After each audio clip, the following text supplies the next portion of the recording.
Hey, hello. Love actually the intro with the clouds. I just noticed that. That's perfect. See, it's like so good. It's like I know what I'm doing when I don't know what I'm doing. You're figuring it out. I am. Well, welcome to the show. I'm so excited to be with you again. Here we are, number 2, Lorenda. So we have to number them. We have to call them episodes. We are. That's perfect. And it's perfect because it's like the beginning of the month, right? Beginning of July. It's wonderful. So first of all, everybody's here. We're so excited you're here whenever you join, whether you're watching this on the replay or not. Lorenda and I were so excited to be with you. Lorenda, how was your 4th of July? It was really cool. We got invited to go someplace. What did you do? We went to our neighbor's house. And it was great because it was a couple of friends that we're all so busy. We never get to hang out. So we went to my friend's house. Oh my God, ChatGPT, you're going to laugh. You're going to love this story, Carey. You ready for this? I love it. Okay. So everybody was like, okay, let's get together. We're going to do hot dogs and hamburgers. If everybody could bring a side dish, I'm like, game on, let's do it. And then I was like overwhelmed. What do I take? What do I do? So I asked ChatGPT. Oh, I'm invited. I'd literally said, I'm going to a 4th of July cookout. Here's what's on the menu already, and put what everybody else was bringing. Oh, that's a good idea. And he said, what should I bring? Oh my God. What did they suggest? It said a peach cobbler bars, like little individual things, right? Wow. And Mexican street corn, which I love. It's so easy. I'm so good at making that. And then I said, would you like recipe cards? Oh my gosh. You know what? Think for me for a day. Would you? That's what I love about ChatGPT. Honestly, it's like the mundane that you've got it in you if you really pulled some places of like, what is the thing? But guess what? You said, just my brain does not need to be thinking that way. Oh my goodness. Yeah. And and it said, would you like a PDF version of this? Absolutely. Yes, please. I printed it, took that to the grocery. I was like, and what's crazy is I had about 80% of the ingredients already. Oh my gosh, that's perfect. So it just was super easy, intuitive. It's like it's scanned soon one day it'll be able to have a running list of what's in your house. You know that. We're like minutes away from that, if not. True. Here's what I made. It's probably like the kind of list where, you and I will never do that. But anyway, so it'll be a list of, this is what I keep in my pantry. This is what I have in my fridge. This is what I have in my freezer. And then, okay, here's everything. What can I make for 2 weeks with that? I just don't think I have that in me to like even ask for that. So I'm okay with that. I can tell you right now, 90% of the things that I have don't really go together. Yeah. To make it complete. It's just my husband and I. We have no kid. You're the same way. You're an empty nester. Oh my God. It's amazing. To me, it's just cheaper and easier to like go get something. Exactly. So much so. Yeah. Something basic or something you can really easily cook. Well, we're so excited you're here. We've got some friends in here. So excited. And I just want to say, after our first channeling that we did 2 weeks ago, wow, we've gotten really great feedback, Lorenda. Yes. Tell us some things that you've learned. I know my people have loved it and really got so much resonance from the messages that came through from the beings and the guides, and how it helped them. And it was so on point. And it was also such a wonderful thing to do with you. So what about your students and clients? Yeah, my students have all been like, that was crazy cool. And also sign me up. And like other people wanting to do it. And I'm like, okay, well, let me see if I can add that to my list of things to do. Yeah, it's like, yeah, exactly. I do love, thank you, Ladora, for saying that. Like, we really have fun. And I think what really helps too is like, Carey and I have such a good rapport that the energy is up, and spirit knows we're no joke. Spirit, I believe we trust spirit, spirit trusts us. So whatever comes through, I'm gonna be like, well, I don't have any skin in the game. It is what it is. Neither one of us have any fear of, but what if we get it wrong? We're like, I know, it's so true. And I know for myself, you helped me with that even more too, as a friend and as just a space holder. So it really does feel that's okay. They are all recorded and they're either on Lorenda has the replay on her page. Make sure you're subscribing, everybody, to both Lorenda's and mine. We would love that. It helps support our work and then keeps us on this channel and doing our work together.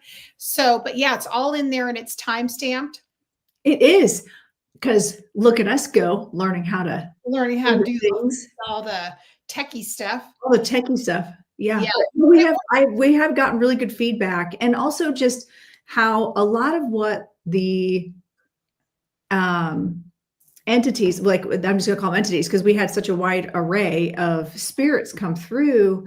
Yeah. That people said you would not believe how much that resonated. Like it was the right information at the right time. Oh, I love that so much. I love hearing that. And I think so too. Like I really, for me, I completely felt that just and we talked about this before, and I think that's the sort of the openness of this whole experience for you and I, is that we feel as though we're in this place where it's connected to the times that we're living in and the future. And that was really special, wasn't it? I mean, I felt like, wow, it was overwhelming. It took a lot for me to even come down off of that night, because I was like, I can't believe all those things came out. Those things came out of my mouth. And like, sometimes I think, yeah, we do this every day and it's really cool. And we're trained. Both of us are trained to do this.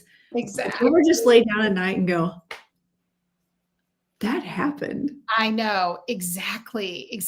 I totally agree. And I think it was just, I feel like that's one great thing is how, I mean, you obviously you're doing it in real time a lot both with your students, and you're holding space for them, as well as doing it with your mentor and your group. So you're holding space for it. And I was just being really transparent then. Like I haven't held space for doing channeling in a long time. I like to be really transparent about that.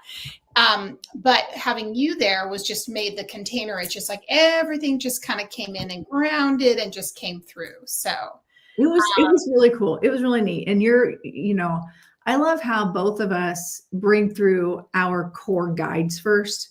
Yeah. And you and I know them. We're used to seeing them. Like we're like, oh yeah, whatever. Yeah, exactly. Yeah. But maybe we talk a little bit about why they like to come through.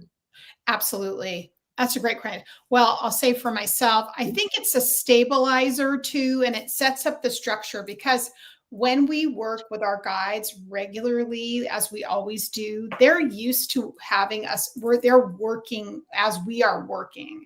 So we have that relationship with them, that they set the space up for us, that they anchor and help our vibration. Lorenda, you talked about this so many times so well. And they're the prep team. They're kind of like if we're the talent, right? And then also exactly. And just saying, and we're the speaker, and they're the ones who set everything up and make sure you've got your drink, the lighting is right, everything's right with your energy. And then when the spirits come in, or the entities, or the goddesses, the beings, then it's just everyone's working in tandem. It just makes everything go more smoothly. And also especially because you and I are working mediums, that we can transition quite quickly into having spirit come through really strongly. That's my impression. What about you? Same. Mm-hmm. Mm-hmm. Do you like that really long answer? Same. Say ditto. You could have said ditto. Well, I'm going to be I know I was telling Lorenda I'm a little slow. I just 2 minutes ago put myself live on my own YouTube channel, but hey, here we are. Live, everybody. As we can tell, we're here holiday weekend, and we are talking about trance channeling and working with our guides, our primary guides, before we start doing this work, because they help us set our spaces up, they get our energy ready, they set the stage, they help us also connect with the guides that we're going to be channeling, which I have no idea who's coming in either. I can definitely feel. And I said that right as we were ready to log on. I was like, oh, well, I I feel my energy shifting. Yeah. But I have that's not true. A random name popped in my head earlier. Oh boy. So I'm interested to see if that's actually who comes through or if it's a name that is just similar. You see what I mean? Like, because it was interesting. I'm like, maybe an hour ago, I was like, oh, I got to get my act together. I need to like get in my zone. Yeah. Thinking about pulling myself together. And I was like, what was coming through today? And I did. I got a little blink of a name. And I was like, I know. Is that legit? I know. It'll be interesting to see what we end up getting. And Lorenda and I both were like, and this is why it's good. Like, she's the battery for me and I'm the battery for her, because we were both like, oh, it's been a long holiday weekend, a little tired, but we're like, we were going to get psyched as soon as. No. Did you do anything fun for 4th of July? Well, for 4th of July, yay. For 4th of July was just really briefly, a dear friend of mine, who Renata, her daughter, I've known our kids grew up together since they were in preschool. And, they're both very connected to Germany because her husband's German. They go back and forth all the time. And her daughter's moving. She just finished undergrad at University of Toronto. And so she's moving to Germany. So I went to their house for a couple hours during the day on my own, hung out with the ladies and got to see her, Ella. And then, we just literally hung out. We have, from our view in Portland, we have a beautiful view. So we get to see a lot of fireworks from our house. So we never go anywhere because you wouldn't have to, right? Yeah. So we did too from our friend's house. It was the same. We were like, we're just going to sit out here on the back patio. Oh, it's so much fun. And just watch everyone's fireworks. I loved it. And then last night was fun because my son's, he has a band and they play. This was the first time we've seen them live because it was the kind of thing. He goes, it's not a dive bar, Mom. It's a little bit nicer. I go, okay. It was so good.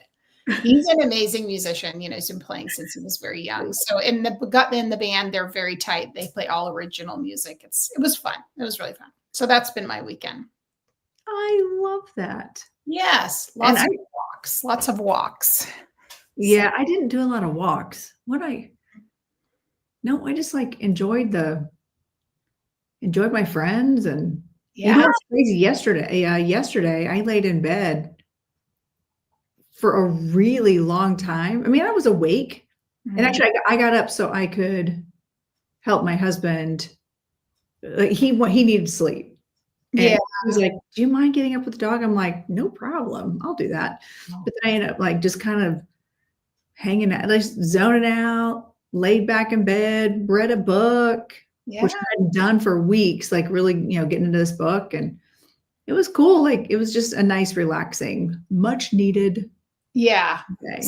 I love that so much. I know it's exciting. I mean, and you and I are kind of workaholics. Like we are workaholics. We're like, oh look, we have 30 minutes. I'm gonna make some Pinterest pins. I think we're gonna let's do that. Let's figure this out. And I made I did work yesterday a little bit. And then I worked a lot today. Yeah. Editing music. So this is why, this will be interesting. She's got her pen. It's really interesting because, okay. All right. You're coming. I think I'm getting some validation. Well, and the other thing I just have to also tell you is I've been working a lot with Mary Magdalene, and she's been really saying to me, you just need to be, like, you have to learn how to just be. And being doesn't mean doing. They're not the same thing.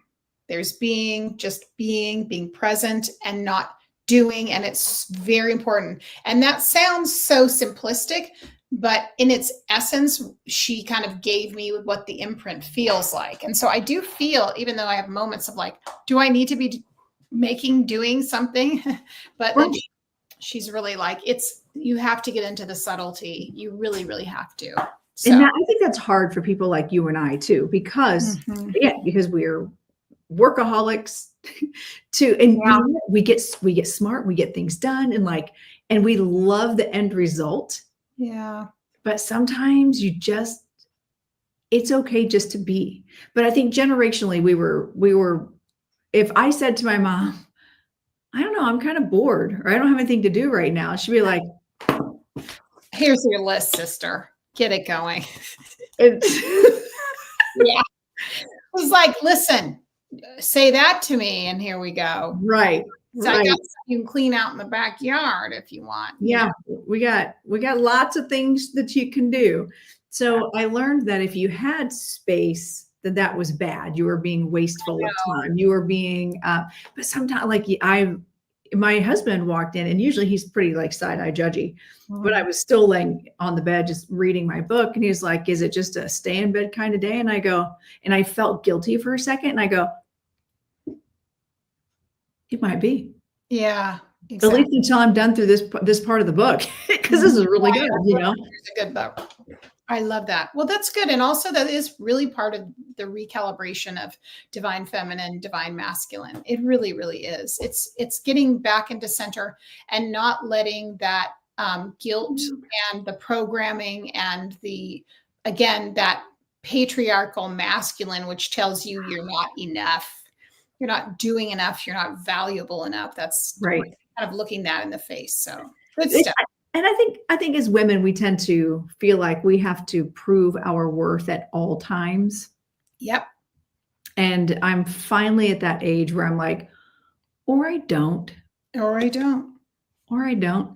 And what I find is the more circling this back to doing what we're doing tonight, what I find is sometimes I am a better channeler. I'm a better medium. I have to allow spirit to work on me, especially on a day like today when I know we're going to be doing trance. I did get stuff done. I got a lot done today, but I did it on the deck where it was warm outside and the dog was chilling with me, and like, so much fun stuff. It was fun, creative things. And then as I came down here, got in my zone, I'm like, and I said right before we went, I'm like, oh, I'm getting buzzy.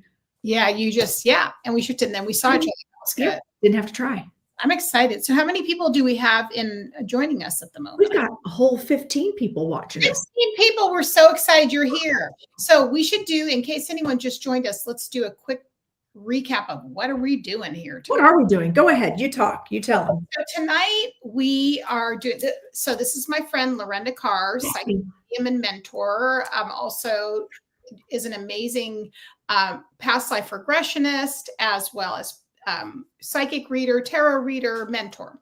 My name is Carey Koss. I'm also a medium and a mentor, and I'm a Magdalene Rose priestess, and I work a lot with the divine feminine and balancing out your energy, more to come about that, and development as well with the Akashic Records and intuitive development. So here we are tonight. But tonight, what Lorenda and I are dedicated to in our broadcast, we're meeting every 2 weeks. So we will be meeting we'll put a calendar out. We'll do it this week, we promise. But hello. So we're always meeting. We're meeting approximately every other Sunday at this time frame, 5 p.m. So put it in your calendar.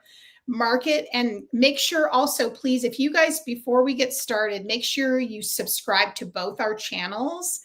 It really helps our channels grow and get seen, and it helps us give this content out for absolutely free if you support our channels. And also go back and watch our videos, because we spend a lot of time creating content for education. I do a ton of readings. Lorenda does a ton of stuff. So it would help us tremendously if you could go. And if you're watching this later, thank you for being here. So all those things really help on YouTube and the algorithm. But tonight we are doing trance channeling. And if you're new to trance channeling, essentially, I'm going to let Lorenda explain it because she's so good at that. But what we're going to be doing is bringing through guidance messages, and we're really literally going to be allowing these beautiful beings and entities to come through our vessel and channel messages that are going to help inspire, help to guide us and heal us. So there's so many things why. But I'm going to let Lorenda explain actually what trance is, the difference between trance mediumship and, say, conscious channeling. Thank you so much, Carey. You're so welcome. We're also very good friends. So there is that. And so if we get silly, you're welcome. We do. But you're welcome. You're welcome for the witnessing of the show. Mm-hmm. So yes. So really quick, if you've never experienced or witnessed trance channeling, I want to explain the difference between what you might see on social media or videos, that when people are like, I channeled a song today. I'm like, oh, were you singing? Like in my brain, I'm like, oh, were you singing the song?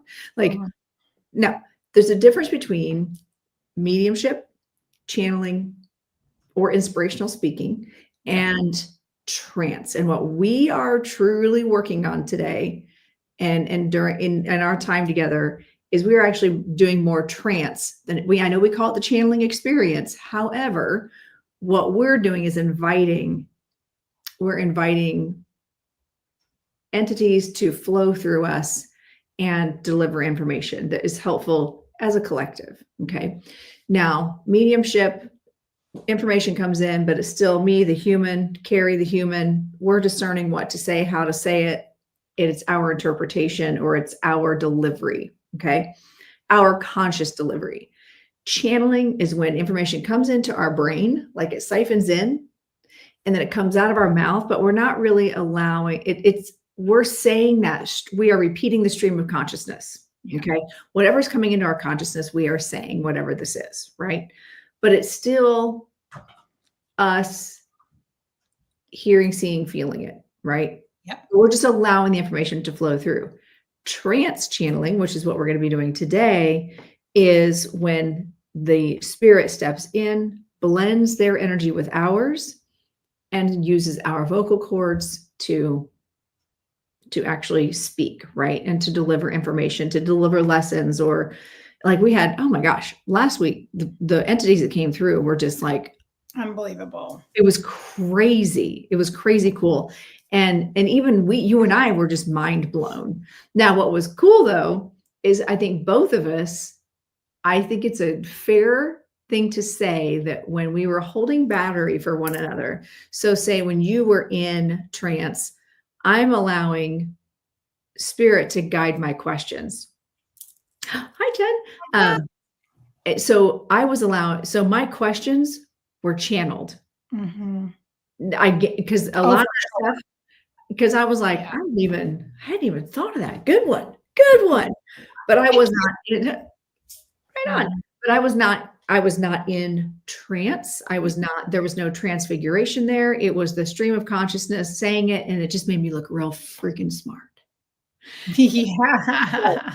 But it was my guides in invoking my natural curiosity and to asking questions, where when we're in trance, our conscious mind is aware of what's happening, but we're not active participants in it. Right. And by the time we come out of it, by the time that entity steps away or that spirit steps away, we might remember, just like a dream, we'll remember in the moment, but it'll fade like a dream. Mm-hmm. So I had to actually go back the next day and rewatch.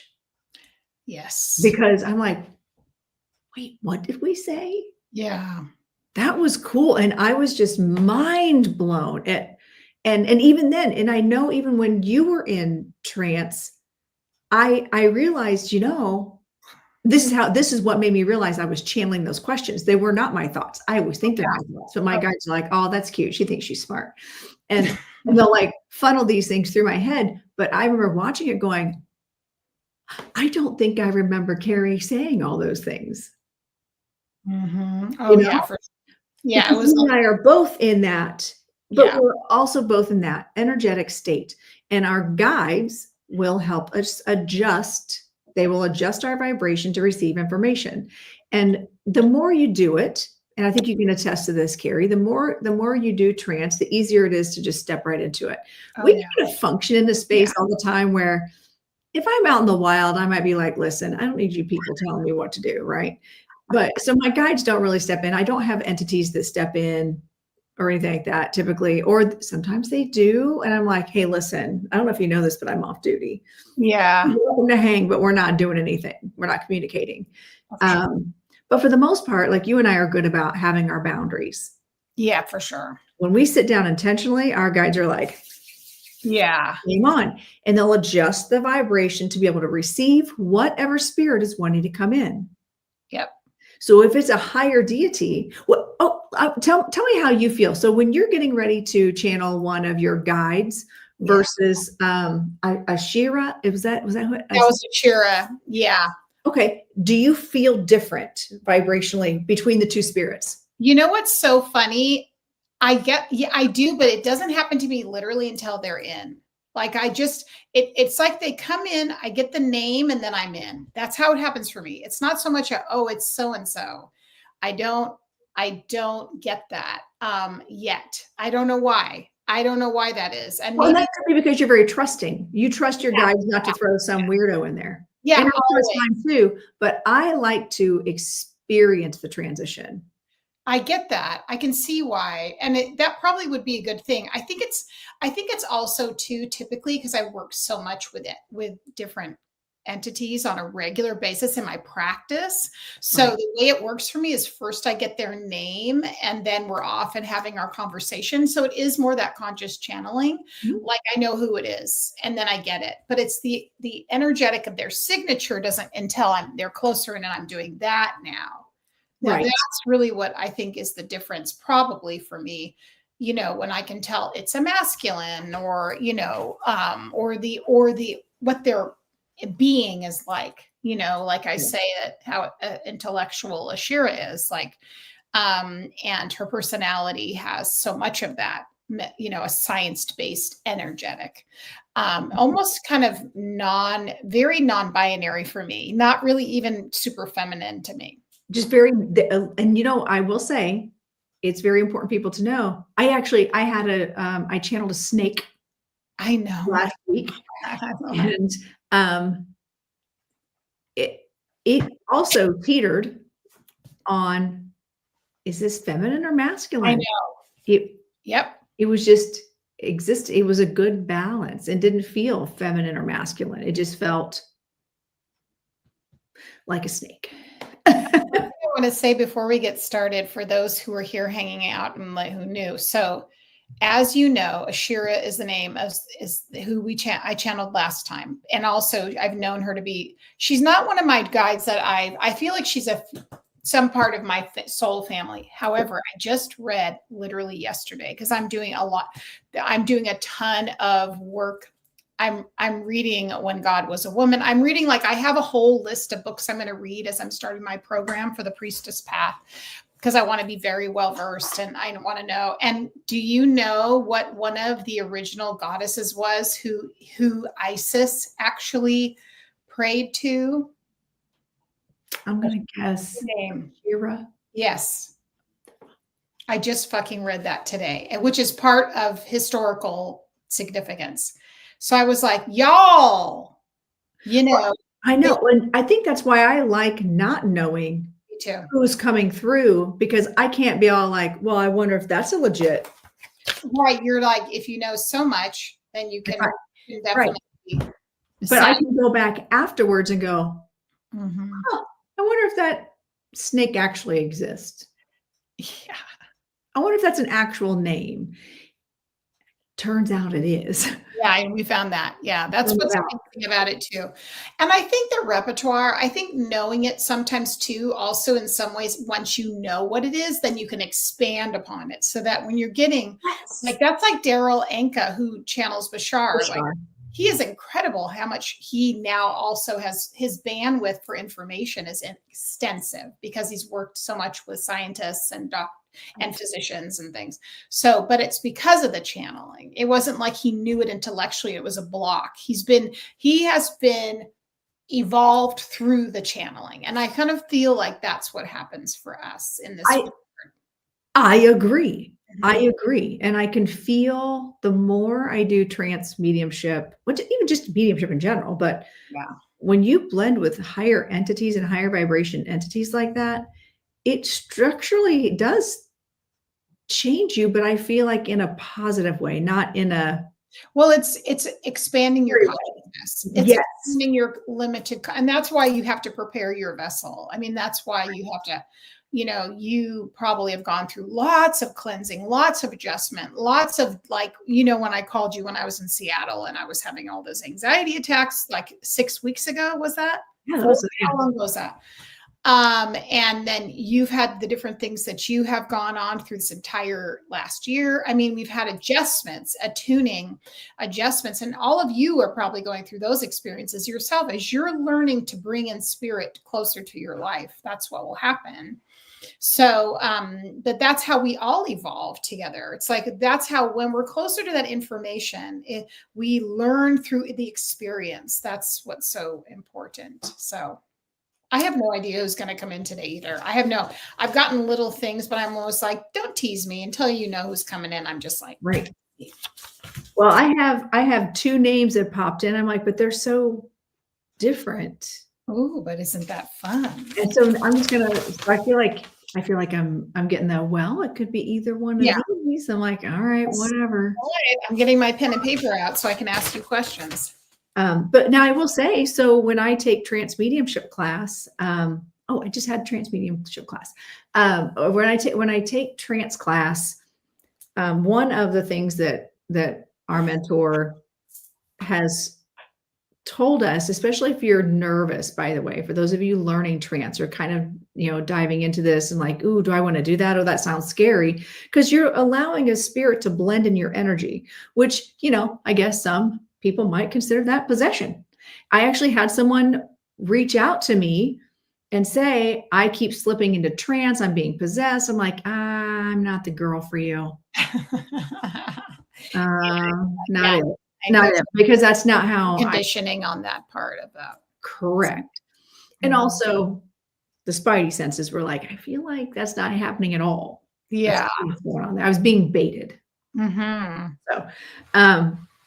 So anyway, there's, I forgot where I was going with that, but one of the things that we learned was, if you're afraid of like what's coming in, or if you're super curious, not even afraid, just super curious, and you want to know who it is coming in, you can ask your guides. You can ask them as a spirit you can require them to identify themselves. Oh, for sure.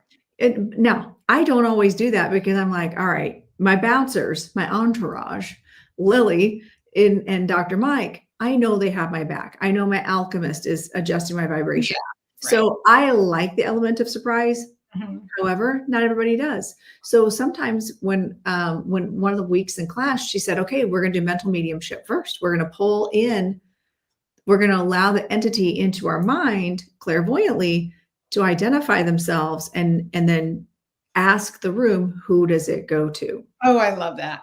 So that way it takes that fear away. And 9 times out of 10, it's not even like afraid of who's coming through. It's afraid of being wrong. Oh, 1,000%. And just the idea of like all the things that can go, what if I sound wrong? What if I don't know what I'm doing? All the things that block the energy along the way, that just kind of funnel it and siphon it and stop it. That's, makes sense. Yeah, for sure. So I think the more you do it, the more comfortable, like the more I don't feel like I need to do that. No. Anymore. And you're like, it's riding a bike. Now, when I will say, when I go to do my first full seance, I might do that for a seance, for my first one, sure. Just to connect and go, okay, mediumistically connect with the loved one, only because I'm so weird about permission. I get that. And I would want, and that's because I have, it's a reflection of me. I have people that on the other side that I would never, ever want to step into.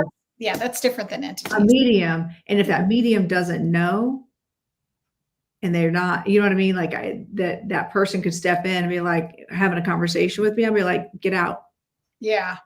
You're not welcome here. Nope. Mm-hmm. So as my own fear of encountering that, I could see myself that first time, just allowing myself to connect mentally to know, and is it okay if I bring through your father? Is it okay if I bring through your loved one? Okay, thank you. And then allow that process to happen. And that's just part of growing as a practicing trance medium. You know, I don't offer it necessarily as a service. Sometimes they'll step in, and I've done it in mentorship where guides have stepped in and spoken directly to the person. But not loved ones yet. I'm not quite there yet. Yeah. You know? Yeah. Yes, I am at the shop. Well, I'm excited. Are you ready to jump off the bridge? I don't know. We'll have to see. How about you? What are you feeling? I know. I don't know what's happening yet. I have to see. I feel like it's just kind of like I know I have energy all around me. I think part of me was like, are you dancing first, Lorenda? That just always feels right to me for some reason. I can go first. Yeah, why don't you I feel the tingles. I feel the vibration. Yeah, I don't know why. I just like that order for some reason. So I think it's like an astrology thing. It's like fire sign first, then air. Does that make sense? That makes sense. For the moment. It'll probably change at some point. I can see it changing. Yeah, of course. All right, everybody. Let me get started.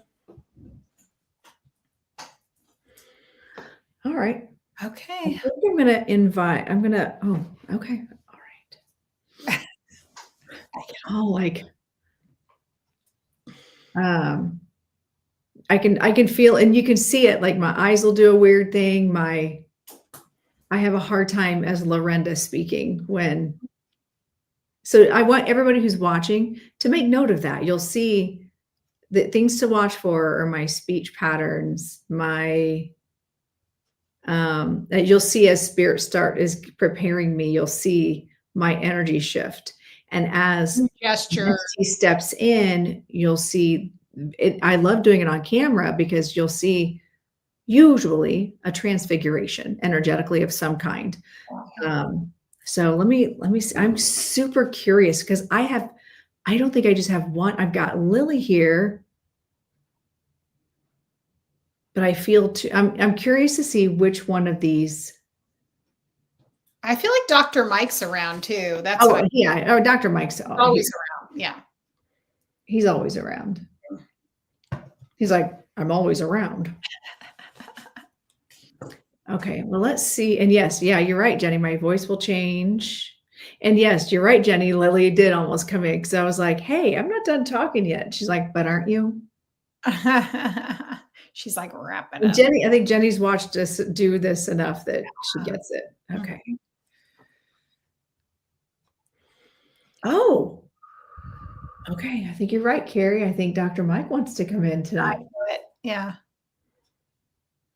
And talk about who's coming in and why. Okay. Okay. All right.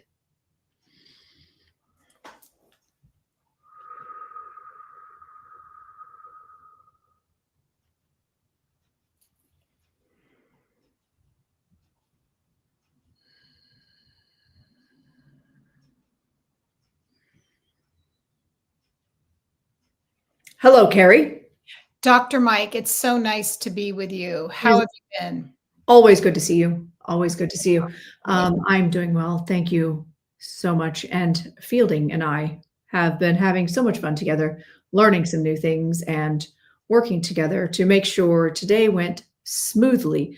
Normally, your what Lorenda refers to as the joy guide has a lot bigger say in this, but this is more about education. Yes. And an understanding frequency. Yes.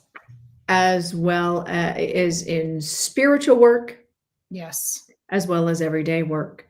So I have Lily and I have worked together to bring forward a very, very special entity today. Okay. And I think you'll be quite pleased with this selection. So I just wanted to step in briefly and tell you hello, and it is good to see you. Yes. And to let you know, Dr. Mike, do you have any recommendations for types of questions I should ask the new entity?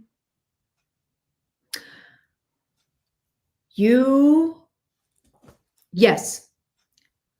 try to keep this from not just this is an entity that will be very creative and invoke a lot of creativity, but I would challenge you to come at this from a more scientific point of view of what this particular entity, spirit, very divine spirit, will be, how they relate to the work that you do in frequency. And I think this will all come to make sense very, very soon. Okay, so I'm going to step away, and Lily is going to usher in our special guest.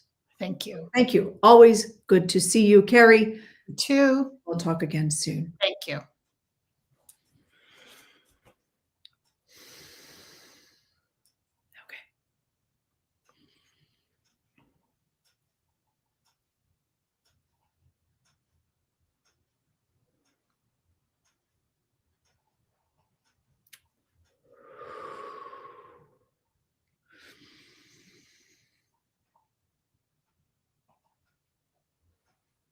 Hello, Carey.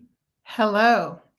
My name, as you would know it, is Saint Claire.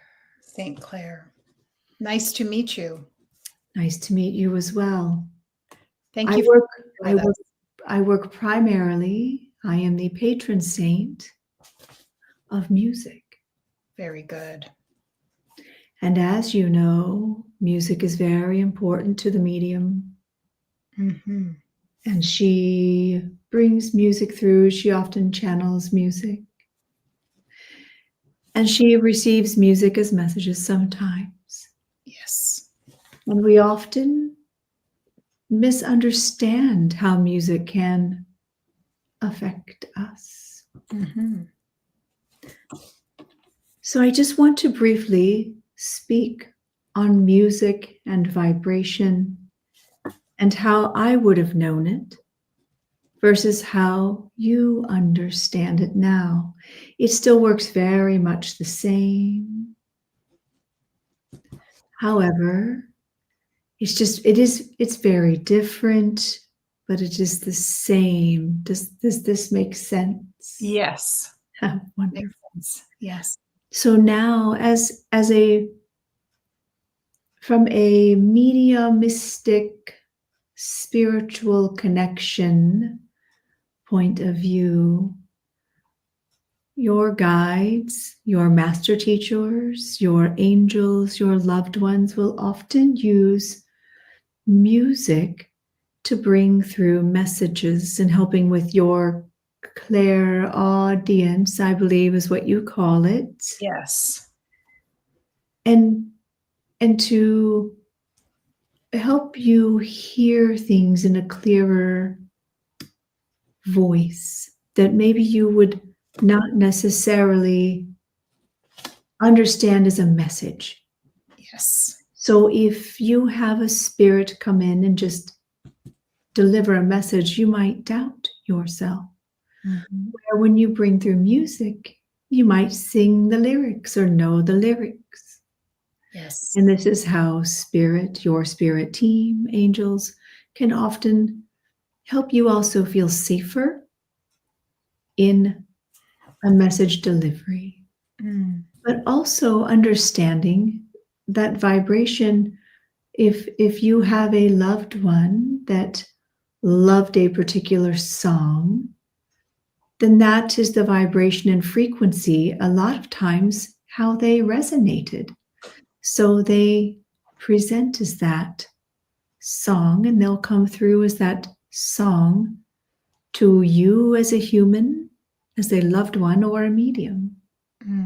But also when we are out in public spaces, we might hear music as a warning signal, or as a way of understanding maybe what someone else is going through. You might come across a worker in a market, what do we call it? A store that might be having a bad day. And we might hear a certain song, or we might hear lyrics that would help describe their day, and it would help give us empathy to them. So start paying attention to music. And I know sometimes now when you are out in public places, you hear music in the air and in speakers. Speakers, I believe, is what they come through. I'm using the medium's vocabulary, so forgive me if I say something incorrectly. No, it's perfect. They come through speakers. You might get messages from loved ones or help you even understand a current situation around you. Mm. Music is vibration.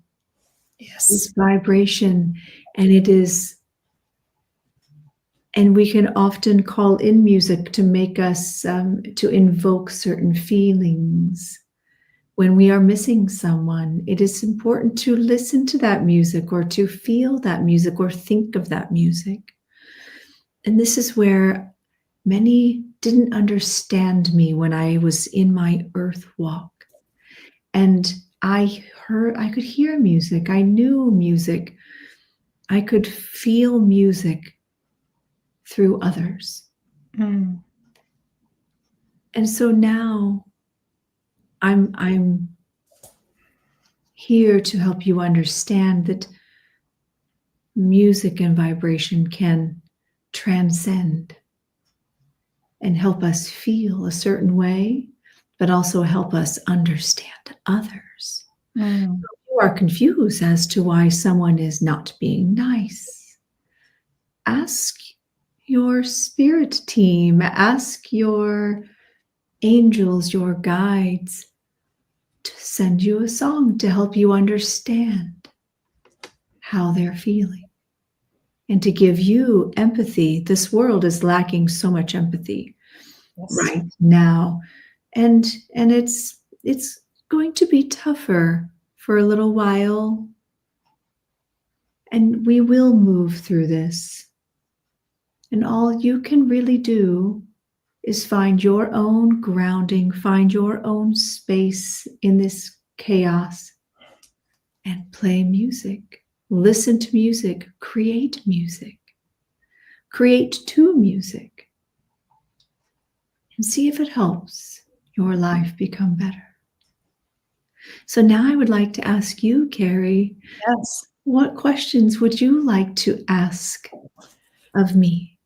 Thank you so much, first of all, for being here and making such a beautiful impact on our audience. And to anyone who'll be watching this later, it's so helpful to have you share your knowledge. So I want to thank you for that. You do have some questions. I have some questions first. So one of the things that I understood from working with archangels is that archangels begin to exist in the space dimension-wise, in the space of where sound starts. That's the first place they connect. And often the way you can connect with that realm is through song and sound. Can you explain that to us since we're talking about, and Dr. Mike wanted me to talk about frequency. I wanted to talk about the octaves of music and the connection between the third dimension and then what I know to be the higher dimensions. And as far as being able to transmute denser energies and be able to manifest and aligned with our higher selves, our, our timelines, which are more in harmony for us. Can you explain that part of it for us, if you wouldn't mind? Absolutely. So thank you. That was a wonderfully deep question, and I'm excited to dive into this. So it's important to understand that on the other side, so in the frequency where I exist, for example, we have our own set of vibration, okay? And the best way I can say it is this, that here in your earth plane, you have two different types of music when you write it. You have a treble clef and a bass clef, right? Mm-hmm. So they are different frequencies. In my realm, we have yet another frequency. Yes. So when you find those frequencies that transcend into our realm and cross over is when you meet us and can find us. And same with angels, and they are in a different frequency than even I am.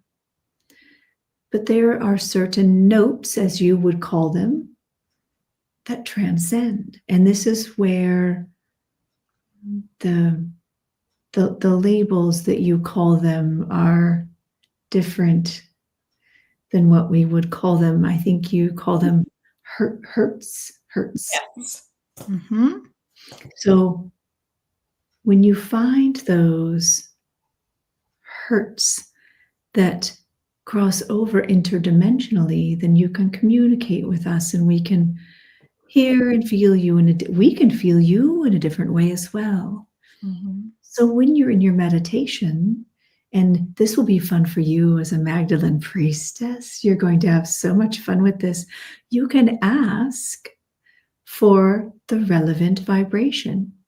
Mm-hmm. It's simple. You can ask for the relevant vibration that crosses over realms. Right.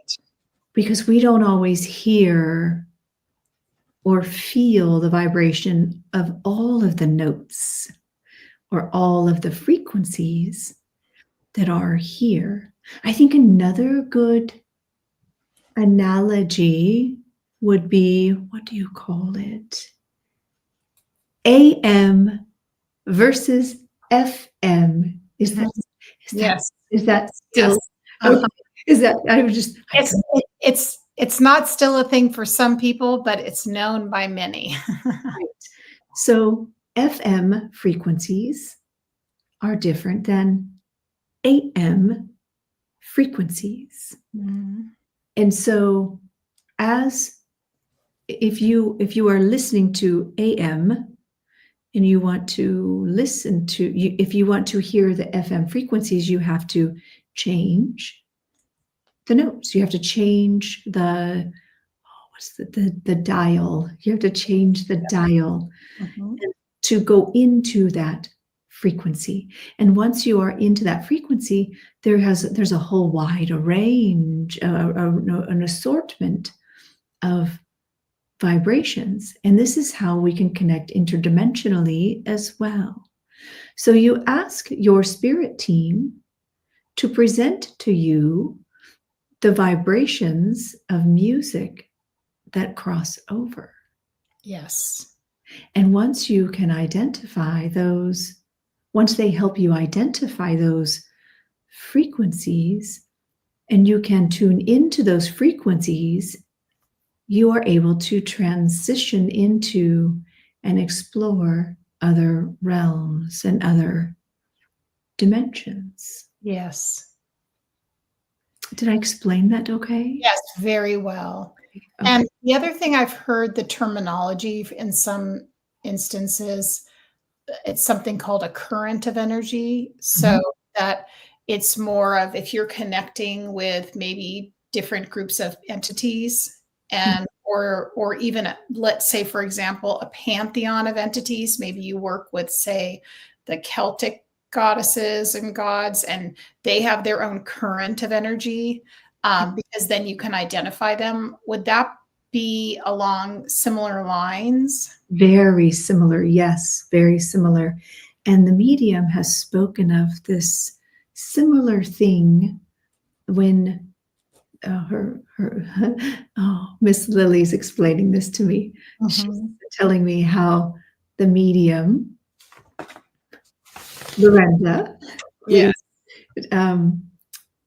When she connects to a higher self vibration or another soul, she envisions what she calls a tube or some sort of connective energy. Yes. How she sees it is relevant to what she knows in this earth walk. And you are correct. All it is a current of energy, a channel, if you will, of energy that is very distinct to that realm. And a more advanced medium or practitioner, and healers do this as well. Those who feel with their hands, they can transcend that energy and channel that energy through their hands. Yes. You can. It's very much a channel or a frequency that is very distinct to the channel or the frequency that you are trying to connect to. And this is where your guides, Dr. Mike and Fielding are taking lots of notes right now. They're so studious. Yes, they are. Because this is how they're going to help. Yes. It's how they're going to help you as mediums and help your listeners, those observing right now, to understand that they too, you don't have to be a practicing medium to do this. Right. You can tune in other realms through that channel, vibration. And it's a direct link, as you might call it. Yes. But work with your guides. Work with your spirit team, whomever they might be. Yes. And call them forward. It might be a master that is helping you at the moment. And ask your master teacher. If you work with angels, ask your angels to come in. Although those angels, they're a lot of energy. Most people think that they are channeling angels, but what's interesting is most of the time you're only channeling a very, very small portion of their energy. Did you know that they are just such a large energy to the divine that you get a very small thread of what they can provide to you, and it can feel very overwhelming. Yes. So just know that they are here, and while you only you feel overwhelmed and feel like such a large energy with them, you're only getting a tiny thread. Oh yeah, exactly. That's right. Beautiful experience. And even us, those of us in my realm, we often will communicate with angels and feel very blessed when we are able to bring forth and enjoy and bask in and share their energy. So even if you're working with the angels, understand that is the same thing. There's a thread. It's like a thread of energy that connects you, because we all carry those vibrations. That's the other thing I think it's important to know. We're all capable of holding those vibrations. Some of us carry it in some of you might carry it in your body. Yes. Through your DNA, which is why you connect to certain entities much easier than others. Yes. Some of you, if you were what you would call an extraterrestrial. So in another, just how we see it is just another dimension, another vibrational dimension. But you would call an extraterrestrial. You would, if you were that in another existence, in another timeline, you have a much easier time connecting to them.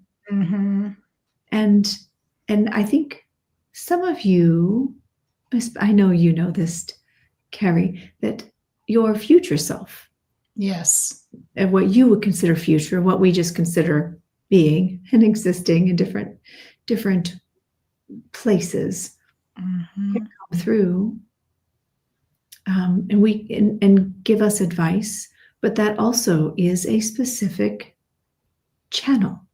Yes. So it is important when doing this work, though, that we try not to open too many channels at once, because your human body is not designed for that.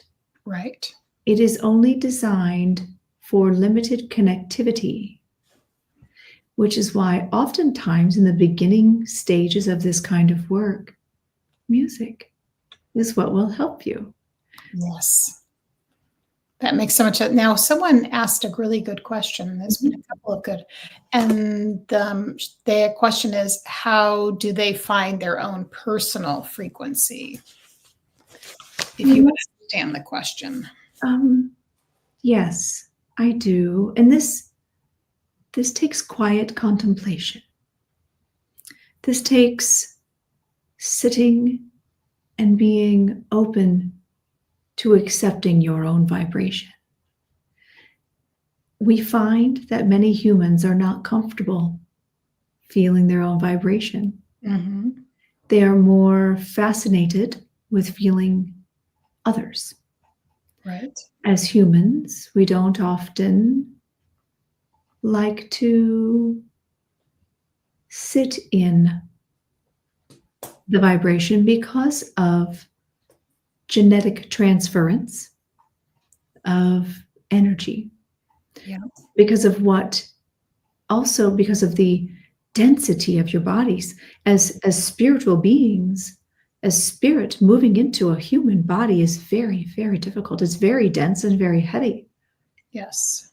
And our souls don't always enjoy diving into that or delving into and connecting to our own earthly frequency. But in order to feel the others, we have to be familiar with what is our own versus what belongs to others. Correct. So if you are on a spiritual journey, you must understand, in order to have discernment, you need to know the differences. And then once you understand your own frequency, and that's through meditation, it could be through just spending time out in nature and asking your body is energy. Ask your body to present its own vibration to your clairvoyant or your conscious mind. Yes. Get to know your body. And then as you understand your physical vibration, you can then ask for your higher vibrations, your higher frequencies to reach out and feel or experience and connect to others. Does that make sense? It does make sense. Okay. It makes a lot of sense. It's hard sometimes to translate in what I experienced and putting into the words that would make sense for you. So my apologies if sometimes I struggle, but we should do our best. No, you're doing beautifully. Thank you so much. I think we're really getting the gist of it. Something else I thought of seeing, though, in some of the work that I've done in spaces, we work a lot with sound, clearing out and attuning to to clear out the chakras and the blocks in chakras and the aura, things of that nature. And now, as far as that goes, do you have any suggestions for people, ways they can do that? For example, would it be good to listen to maybe music that's created for the type of clearing, or using a tuning fork or some kind of an instrument? Yes, you humans have done a beautiful job of creating instruments that align with each of your energy points, with each of your chakras. And sound bowls, yes, on the other side, we love to hear them too. We love to hear the music that those beautiful instruments provide, and to understand the different notes that your chakras resonate in. You absolutely can. And through conscious visualization as well, there has to be a conscious connectivity. Just walking through, say you're just existing out in the world, and you walk through a room where someone's playing a bowl, you might feel good. But there needs to be a conscious connectivity for it to, and permission as well, for your body to absorb and identify and take on and heal from that. So there is a conscious connection that needs to happen. However, if you just want to feel good and wake up each of those chakras and bring them to life, finding the sound bowls, the tuning forks, there are plenty of other instruments that will bring forth and wake up a chakra, as you might say. It would bring it to life, and it's like a what's a modern word? An on switch. Yes. Did I use that word appropriately? Yes. An on switch to bring it to life.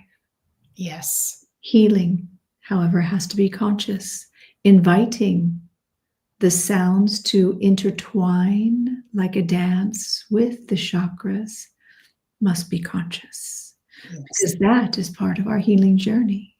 And it is also not just for the chakras, but for your spiritual, your physical, chemical makeup, the energy that you take on through the day, that you take on from other people. When you come in as an infant, when you were created, you come in with a certain vibration, and to heal that vibration, you can invite all of that beautiful sound frequency in. Yes, beautiful.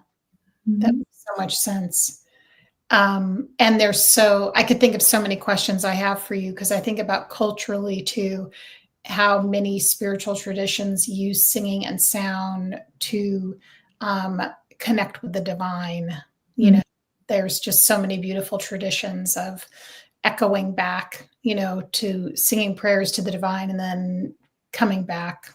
So that's so beautiful. This has been so helpful and so enlightening for all of us, Yes, and I do appreciate you asking such good questions. I do want to make one more point. Please. Even in early days of man, you will notice. I guess you wouldn't notice unless you travel. We know that music, drums, for instance, rhythm, helped in the evolution of all beings.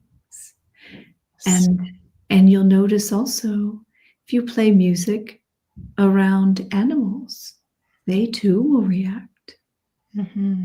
They love and feel that vibration.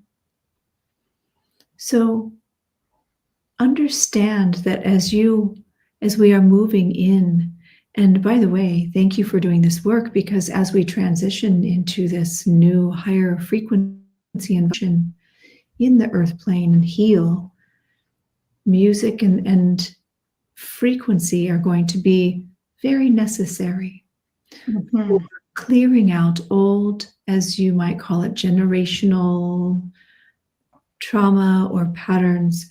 Ultimately, it's frequency, things that you yourself, Carey, never experienced, you still carry with you through your physical body because of how you are as humans, just human design. And so as we do this work, you have the ability to clear all of that. Isn't that beautiful? It is beautiful.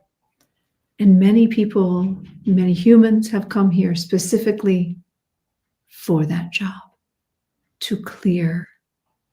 And this is why so many of you are having what you would call an awakening. Yes. And it goes across the planes and of all religions and all vibrations, because music is for everyone. Frequency is for everyone. Yes. It's very interesting because priestesses work a lot with a drum, and they are working, clearing rooms or starting ceremonies and things. And I was just thinking 2 days ago about that very thing, thinking, I think I might have to get a drum. So it's quite interesting that you bringing this up, just for the work in general for all of us, but in order to just, again, do all the things that are beneficial to us with sound and rhythm and vibration. So one thing I would love to point out, because the medium, Lorenda, yes, is a rhythmic tap dancer. Yes. Now, I'd like to make a comparison, if it's okay. Oh, please do. Someone like her, who tends to get overwhelmed in their thinking mind, where the brain overtakes, and you get so caught up in logic. Yes. And there are many. I know Dr. Mike is explaining to me that many of her friends and connections are doctors, engineers, and they're very logical-minded people. However, they find joy in tap dance. Yes. And it's because it takes all of the energy out. It refocuses the brain, and rhythm works directly with your heart. Yes. The heartbeat. And as the heart beats, it thrums the blood through the body. It's very much a human thing. We don't have heartbeats on the other side because we don't have bodies. So it's very much a physical presence. However, this is why so many shamans and so many medicine people in tribal traditions thrive in drums and rhythm, and as the priestesses, because the priestesses speak through the heart. Right. And it transcends the mind, and it brings your body alive because it aligns with the rhythm of your body. And so remember that when you are in your practice, that not only are you utilizing a drum, but you are aligning with the body's heartbeat, the body's biological rhythm, and allowing people to get out of their thinking mind, out of their logical mind, the healing from the heart center outward. Yes, that makes so much sense. That's beautifully illustrated. And I've heard things about that before. So thank you so much for explaining that. And you are welcome. You are very welcome. Yes. So I do want to thank you. I know that there is a very dear entity, spirit, divine spirit. Yes. Would like to come in and speak very briefly. Yes, please. Very briefly, just more for a collective message. And she really has. I'd love that. Thank you.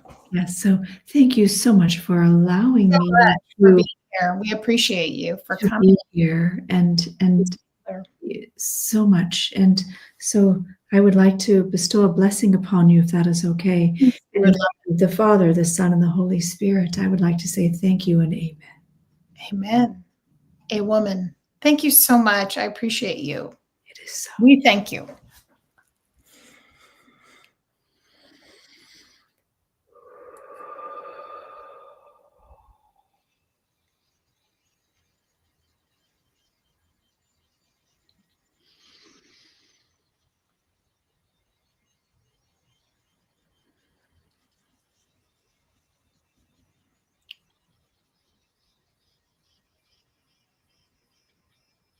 Hello. Hello. How are you? I'm doing well. Good. I am known as Saint Lucy I am the patron saint of the blind. Oh, okay. I will be here just a very brief time. Okay, thank you. My message here, and we will speak again. Lovely. We will speak again in the future, but for today, my message to you is when you find that you are feeling blinded or others are not seeing clearly, we must connect them heart space to heart space. Yes. And we must listen. We must open our ears and hear what we cannot see clearly. We must feel what is not clear to us and what we do not understand. When we say things like, don't they see what they're doing? They do not. Yep. We have a lot of work to do. And I just wanted to share this message that we must, even when the times we cannot see, we must invoke all of our other senses and bring empathy and understanding before we can invoke transformation. Mm-hmm. And understand that we may not get to see full transformation in this existence in the way that we want to, Mm-hmm. but we must not turn a blind eye anymore. There is no excuse. You have other senses. Listen to your intuition. So thank you for allowing me to come through and speak. Thank you. Thank you so much, Saint Lucy. We appreciate you.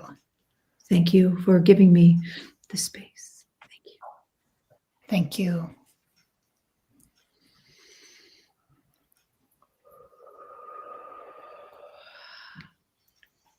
Wow. Oh. How do you feel? Fun fact, when I became Catholic, I chose St. Lucy as my Catholic name. Wow. Or my confirmation name. Wow. To have two saints. Yeah.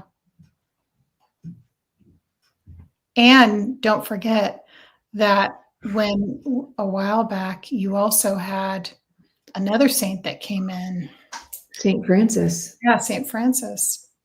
Wow. And you know what's interesting is in my last trance class, a trance healer in the class spoke to me and said that I would be bringing through, I'm just now remembering this, more divine energies. And I was like, me? That's funny.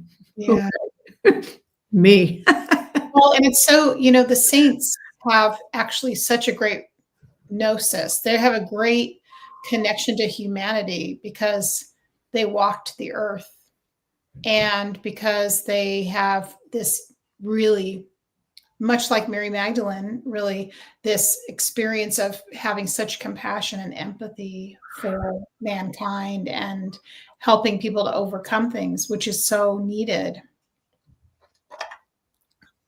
So super important. And it's very interesting with St. Lucy. When you were talking, I could feel in my eyes like clearing, literally clearing.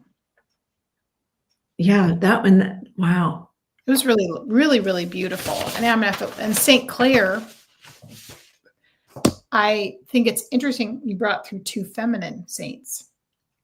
Yes, they were very easy to blend with, which is probably why I did not. You didn't feel a big thing. I didn't feel a huge shift. They just were like. It was supernatural. There was almost like pieces of them, especially Lucy, that reminded me a little bit of Lily. Not exactly her energy, but there was a compatibility there. Yes, and that's where I love divine feminine energy. Yeah. Easily blend. Like I'm so used to bringing them in that it's like second I mean, I brought in master energies. We brought in other divine energies. And what's interesting is like Dr. Mike felt like a bigger energy because I'm very much a feminine embodiment, right? Right. When he steps in, it's very metallic and a lot more dense. Even though I'm used to him, it does have a different. It's very different embodiment, isn't it? It is. It really is. And so when I've brought through masculine energies, it's a lot more for my body to blend with. Yeah, it's like it's animating you in a whole different way. Yeah. Yeah. So I'm interested to see like what kind of experience, like was there transfiguration? Was there, because obviously I can't see what's happening.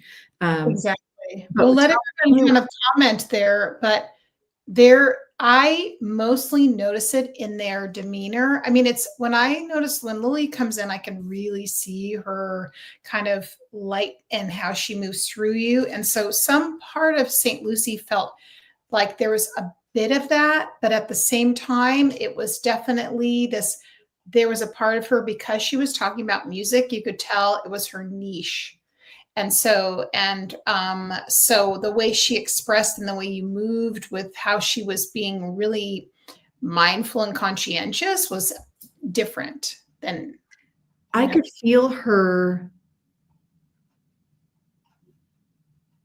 reaching for words. Oh, I'm having a deja vu moment. Hang on. Yeah. What the heck right now? Hold.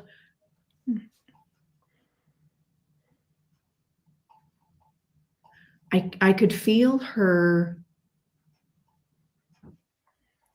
reaching for words and going through trying to sort out what she would call something. Yes, that's definitely, especially because I think this is part of trance mediumship, is that vocabulary and reaching with what we know when we're the mediums is something that would then almost like there's still some ways that we're, again, what we said is being educated on a spiritual level about content. Mm-hmm. So they're looking in our vocabulary, what we've got somewhere in the field, until we get so comfortable just saying the words, like how, and then also she's really a big thing about wanting things to make sense. That was what I noticed about her vibration.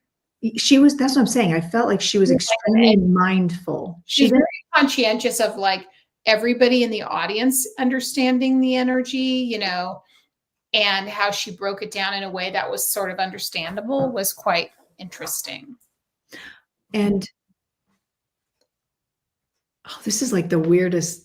I'm having my own mind is going. I know you are, because it's all sort of part of very landscaped in your own journey as well. Yes. And they're showing me a couple other experiences that I had that I'm trying to put two and two together, like, and I'm trying to place, and this has happened all day today. Like all these different things have come in, these flashes of memories. And I'm like, but was that real or did I dream that? Was I in hypnosis? Like, was that an actual thing? So I'm really interested to see how this plays out long-term. But interestingly enough, when St. Clair came in, just like other entities, it's like, I feel like I don't have my eyes closed. Like they can see the room. Yeah. They can see what you're doing. They can see what's happening, even though my eyes are closed. Yeah. Lucy, it was dark. Yeah. Lucy couldn't see. She's the patron saint of the blind. Yeah. Mm-hmm. Yeah. Okay. I've heard other people who do trance mediumship talk about feeling them search through their brain. Yeah. And that was really happening a lot. And, Daryl Hannah talks about, I think some mediums also do, when they're really committed to trance and they have an entity like Bashar coming through, they actually do on their off time. Like if you're listening to music or you're studying something, they also study more, they read more. So their vocabulary is wider, to be honest with you. So they have more of those things moving through their energy, if that makes sense, so that they can make full access of the medium and the channel. Like I kind of feel that in general, that's why they guide you towards certain text, watching certain, thing. I mean, they're having like all my gods Yeah. My goddesses are like, okay, here's your list of 50 books you're going to read in the next 6 months. Right. Just so you know, just so I can accelerate whatever I'm going to be bringing in, and I have a place for it. Yes. And it builds their repertoire of words they can choose from, and experiences that they can choose from to get us, because there is, and I don't know that I fully understand it, but there is that connection between them I mean, they're spirit. So and a lot of times they've never spoken English. Yes. That's the other thing, like and there's translation. Yes. Their intention is absolutely what I mean. And yes, and also why there is this sort of acceleration of work. And so I think that's a really good conversation before we go into the next phase, or if I can say, is that, so here's the thing about when you're developing yourself as a channel and a medium, it's not like, okay, I've developed and here I am, and now I just bring through spirits and I'm good. Like, no, in fact, you yourself to really be in the frequency of working with spirit and how spirit's guiding you, your journey is never going to end. You are still advancing, growing, releasing, tuning into vibration, right? Growing, letting things go, clearing out your chakras. You are connecting and doing what like Lorenda and I doing this together. This is an experiment. It truly is. And I will tell you, Lucy, like I'm trying to go through the checklist because I feel like you're having a big, I think I'm trying to make sure. And I'm like, did I not disconnect? Okay. But no, I just heard she left an energetic imprint with me. Yeah, it's a reason. But there's work I have to do, and she's coming back. Yeah. She said that. Oh, she said she'll be back. Interesting. Yeah. She said she'll be back. And this is a whole thing. I was going to say you, the saints, and also I feel like that's part of when you're working with certain entities. That's why they say there's, like, for example, in my instance, like the Magdalene line, right? It's a frequency of energy, which it doesn't just end when the soul passes over into the spirit world. It's something that's a lineage that moves through, typically on your soul's path, that you've had started when you started incarnating.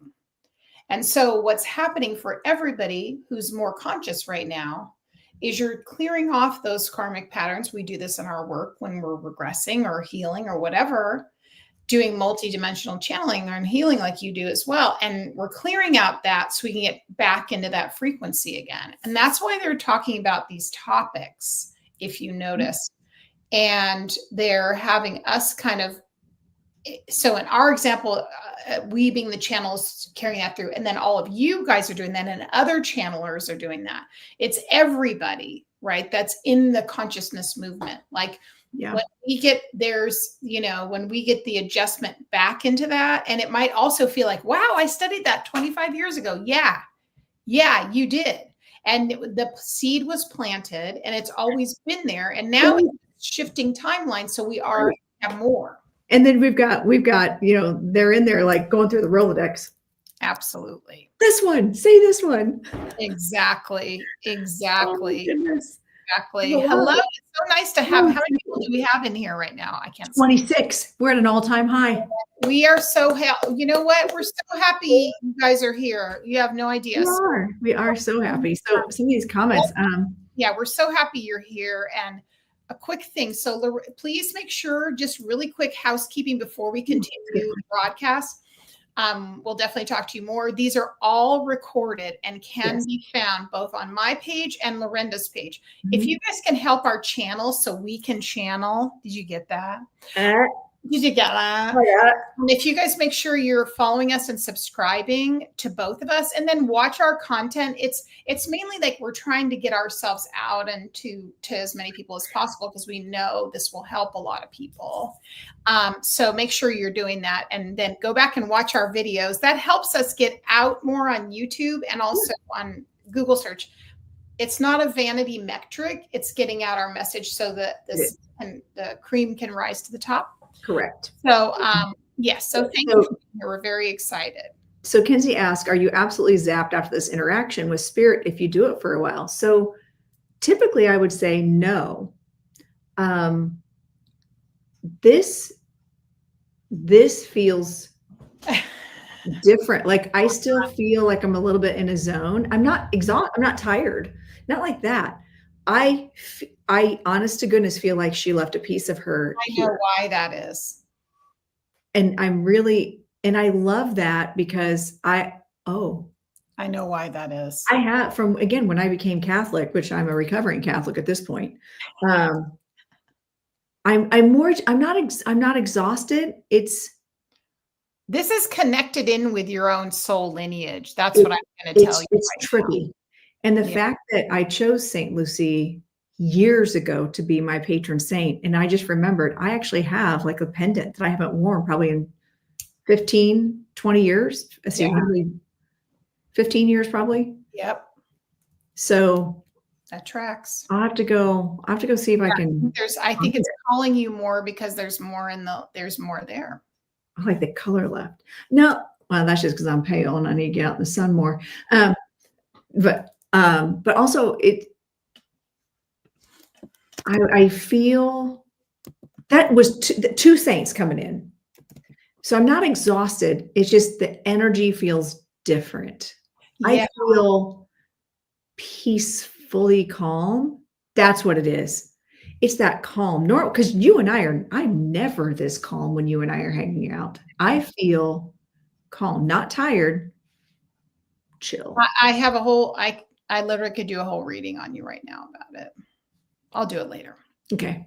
We'll share the findings. We are experimenting. Yes, we are experimenting. So I'm kind of like just living in this, but also I'm getting downloads, like deja vus. So there's something that shifted, what they've shifted in my energy through this process. I'm super curious, and I know what the other thing is too.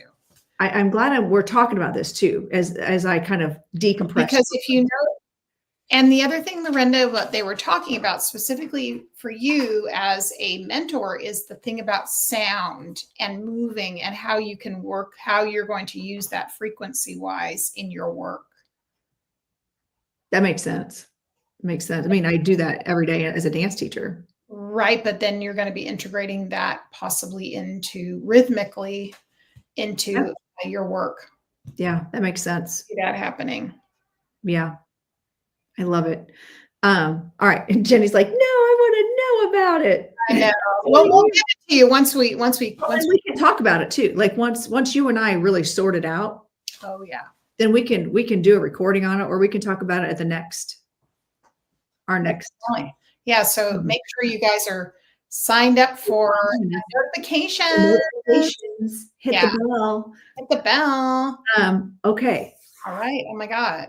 Okay. I'm going to see who's here. I have no idea. But also your energy shifted. Your energy is. I could feel them. And I was like, I got a couple names. I was like, I don't know who the heck's here. So I have no idea. Do you feel like I'm going to ask you what I ask my students. Do you feel like it's a guide or a loved one? It's definitely not a loved one. I'm like, you guys, listen, you can come during a little we are teaching up in here. Okay. Break times. Let me see. Okay. Let's see who's coming. Mm-hmm. Now, this is kind of a big energy if I'm getting what I'm getting. So I'm like, okay, I'm trying really not to even think anything through. Just let it happen. I'm going to go. We got this. Okay. Hang on, guys. Let me just see who's coming in. Oh my goodness. Okay. This is okay. All right. Let me talk to one of my goddesses first about the prerequisite of this, meaning understanding her. So I have to talk to Isis about this because I feel like this is a big Egyptian energy coming in, which I was not expecting. So I'm just trying to just be in that. And I felt it before. I was like, okay, it is what it is. Just going to buckle up. Going to get grounded. Buckle up. You're here. Okay, let me just shift. I'll be with you guys. I'm holding space. I'm holding battery. Thank you, babe.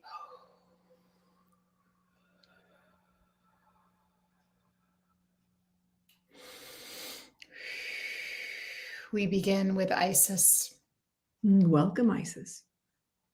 Blessings to you, and I hope you are all having an enchanting evening tonight.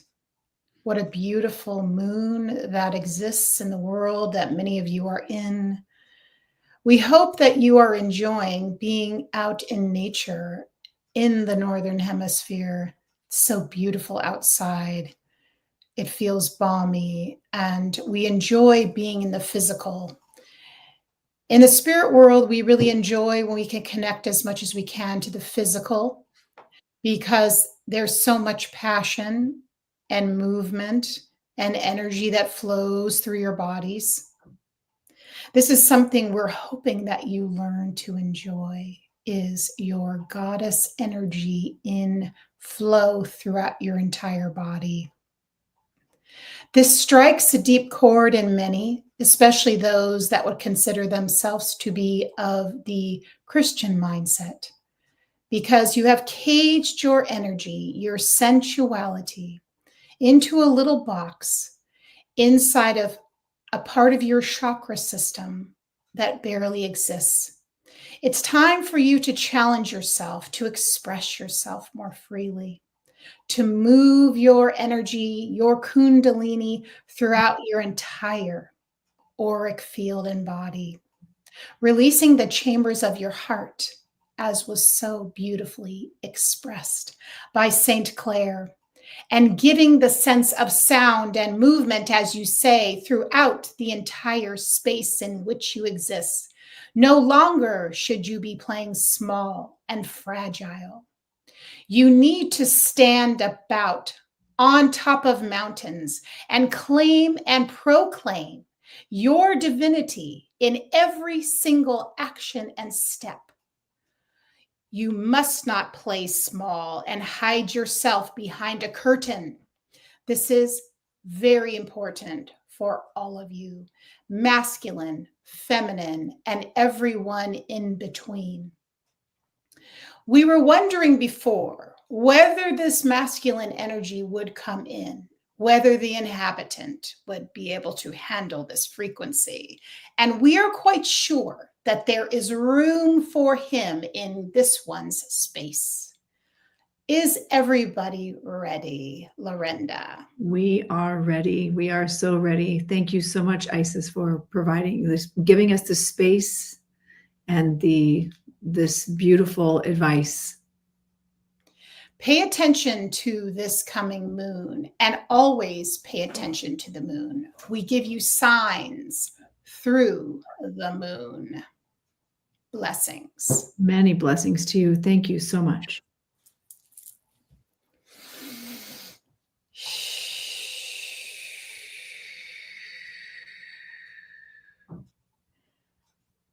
I am known as Ra. Welcome, Ra. I can feel all of your hearts beating inside your chest. What a magical place the human body is, that you get to exist in this physical realm, a place of magic, a place of mystery. Now on your planet, we have many that are aching, many that feel sorely at a loss, many who feel desperate, many who are looking for a kindling, an inkling of understanding. We hope, as gods and goddesses and deities and entities, to prepare you for what is coming on your planet. Many of you ask these questions. What is coming? We've often heard these words, the second coming. Let me explain exactly what this is. When we say the second coming, what we are trying to refer to is that the divine is within. It is not another being outside of your atmosphere. It, in fact, is you, your divinity. You must proclaim, as you heard from Isis, that the fragile nature in which you've looked at yourself as a human being is mere an illusion. It's a fragment of who you are. Your purpose on this earth is to reclaim your heart, your energy, and the mysteries in which you've kept yourself stifled, stymied, and not prepared for what is coming is still a mystery to you. But if you endure and take the time to get to know your frequency, to understand who you are as an infinite being and as part of the divine part of what is happening on this planet, you will join with others and raise the collective consciousness. Do not be afraid of great deities. Great deities only try to mirror to you what you have within. Remember this. You have just seen a capitulation of both the divine feminine, which we know as Mother Isis, and the divine masculine, or the sun, which we sometimes refer to as Ra. There are other divine masculine expressions throughout your planet. You must find yourself in both of these iterations of feminine and masculine, and know that all the hard work that you have put into your life, your path, also these elements exist within you. Lorenda, yes. Do you have any questions for me at this time? So I'm trying to formulate the best way to ask this question. As we, as humans in the physical world, are transitioning in the earth, and the times are moving through from a very masculine driven time, as a number of deities have spoken to us about, into a more divine feminine. As the pendulum swings, how can we best prepare our physical beings for that shift? Because there are many people who struggle with this actual shift in going from masculine to feminine. How can we best prepare our vessels, or prepare the future vessels coming in, future humans coming in? What would you advise us on that? What a brilliant topic of conversation. You notice in the instructions that came through, you had an example of divine feminine embodiment and now a divine masculine. You can familiarize yourself with the clean and pure archetypal energy. So you understand the principles of yin and yang. You possibly understand in all pantheons there exists a divine masculine and a divine feminine. You can look to these archetypes to look how they support and strengthen and challenge each other. You'll notice in these more pagan traditions that the masculine and the feminine can have to coexist together. They cannot be separated. One cannot do without the other. So look to cycles of nature. Follow the wheel of the year if you need to. You'll see how the goddess rises in the spring and how the masculine then escorts her on his journey. And then when the parting of the sun moves into the other part of the hemisphere and there's less light, we go back to the underworld and we find the cycle begins again. There is masculine and feminine in every form in nature.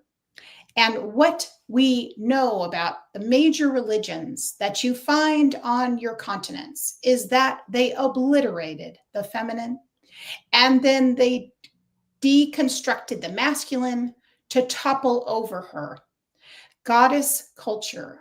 This is why it's important to understand your history, because this goes back to Paleolithic times when the goddess was revered. And what happened is she was buried and forgotten. You cannot exist one without the other.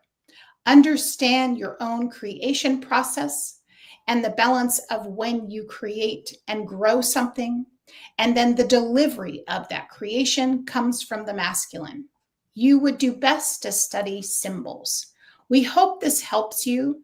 You should not look to one archetype or person to make the definitive announcement of both of the gender roles. Rather, understand them from a core level. What do they each do? One creates, one nurtures, one advances, one plants seeds. The other then takes the seeds and puts them out to market and to other places. They cannot be separated. Does this make sense to you, Lorenda? Absolutely, it does. Thank you for such a great example of how that flows and how that works and how they really do work together. Yes. So now, as as just individual humans here, we're trying to make a collective difference in this transition and shift. What would you suggest to us as individuals who often feel powerless in this? How can we help it? Because the pendulum's going to swing. It's so far in masculine energy. The pendulum's going to swing and overcorrect, I feel. And feel free to correct me if I'm wrong. How can we individually understand and function in that space better, or help maximize this opportunity to create balance? What else? What can we do individually? Yes. So this is why it is so good that you've suggested that you're creating a library of channeled messages by doing this live stream broadcast. As you remember, in the lessons that were accumulated from the last session, we go back to the beginnings where we say we must see light and divinity within us. And if we see ourselves as powerless, we cannot create from a place and sustain the light and become the change. So your role is incredibly important, and you can learn to ground yourself deeply into the earth and then identify your own divinity, your light within your own chamber. Your chamber is your vessel. Your vessel is your body, your consciousness, your auric field. And this is why it's important, as much as you can, to clear out your timelines, your past life imagery and containers, clearing out your ancestral wounding, as you say, and coming into coherence with these higher vibrations. You are getting a vocabulary and bookends of information, and they will be cataloged. So the truths that are being laid down are not going to be new. They will build upon each other. So if you stay in that frequency and remind yourself of these truths, you will not forget the lessons, and to yourself, you will know that these lessons accumulate into a new reality and a new timeline and a new atmosphere, so that you are in absence of fear. Does that make sense to you? It does. It's a lot to take in and understand, but yes, it does make sense. I believe on the surface, and I believe that as we deep dive into that and listen to these recordings again, we'll get even more out of it. It's such a beautiful expression of things that we can do to help us feel empowered. So also tell you, Lorenda, pardon me, that you are, through this transmission, we are also all channeling, all of us, the frequency of this energy, this wisdom and understanding. So this transmission on its own also will help you raise your vibration and move you out of the clutter of your mind and your consciousness. And your soul will begin to resonate with what is true. The more you hear it, you will become it. The more you say prayers or set your intentions or validate what is true, the more you are in that frequency. And you don't revisit the places that you've been to over and over that keep you at a lower frequency and make you feel stuck. Thank you so much for that. Now, I would love to ask your thoughts on, in my class with Reverend Glenda this weekend, we talked a lot about non-attachment. Yes. I would love if you could share your thoughts on how we can incorporate the idea of just not being attached to an outcome in this this journey that we're on, this spiritual evolution that we're in, this physical and spiritual evolution we're in. Can you speak about that non-attachment or not being attached to an outcome? Yes, this is a very wise question and a topic to discover and understand. I must say to you, this is a time when this would be more of the serious part of the conversation. So feel free, everyone, to write a note to yourself and interpret this. This is meant to be sent with love and care and clarity. But I will tell you now, many of you humans are not really disciplined in order to learn to be objective. What does it take to be objective and neutral? You have to make time for your spiritual evolution. You must make time to meditate. You must make time to clear your mind.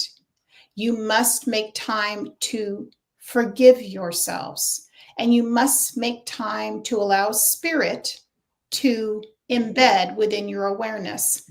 If you are traveling down the path of not forgiving self, comparing self, of being brutal towards yourself, making yourself small, you will be attached to outcomes because you put your soul and your sanctity on results outside of yourself. When you learn to be neutral and objective and sit more in the center of the body, not in the front or too far in the back, and you learn to clear out your chakras, which fade and twist your awareness, you will see the pictures clearly. So the meditation might have these components. This would look like sitting back in the center of the body, being aware of the third eye, sixth chakra, holding your hand in your heart space, grounding your energy, and allowing your guides and those that attune your energy to clear out the frequencies that are blocking you in those chakras, which keep you clear, neutral, and objective. This is an exercise which sounds challenging if you haven't spent time with it, but it's actually quite easy. This is easily done if you ask your guides to help you and you observe and you learn to train yourself to not control the outcome. You ask for release, you ask for peace, and you ask for objectivity. This is how you remain neutral. It's much like the Buddhists when they learn to not be concerned about the outcome. If you're concerned about outcome, you are not in the present moment. This is a difficult place to be. And remember the small things we say. For example, open a present. The present is the present because you're in the present. We realize it sounds simplistic, but it is clearly the way, and that is to go within. We hope that makes sense. It really does. Thank you so very much. I really appreciate you speaking on that because it seems to be, I know as mentors, Carey and I, we are also students continuing, but we also work with students ourselves. And I think it's so important for them to understand that it's just really the outcome. It's not something we should be concerned with. It's just living in the present moment. So I really, really appreciate you speaking on that. It's a lot of really great reminders for Carey and I as well. Is there anything else that you would want to, any advice that you can give us as spiritual beings that are living in a human experience? I do have a question. Yes. Can I ask you, and this is something I like to play a little game with my own guides. Yes. When we are as humans, we often just think that our spirit team is here learning, or that we are learning from our spirit team. They are teachers to us. But they often will say, no, we're learning from you as well. Yes. What would you say? Could you speak to that as far as a god or a goddess in the deity world? What is the energy exchange with you all and us? What does that look like for you? This is an excellent question. We want to let you know that we have been evolving alongside of you since we all began to be part of the divine nature, which makes up the blueprint of this cosmology of where we currently exist in this awareness. We were given bigger roles, certainly, when we come into power from the divine. The power comes from the divine, of course. But what we are learning is that the speed in which we expected humans to move always has to be reviewed, because humans are making their own choices. They have free will. And so we cannot impose our expectations or will upon them. We want nothing more than for them to see themselves as part of the community of the divine. We have to release and be neutral to the pace in which that happens, and we have to be objective ourselves.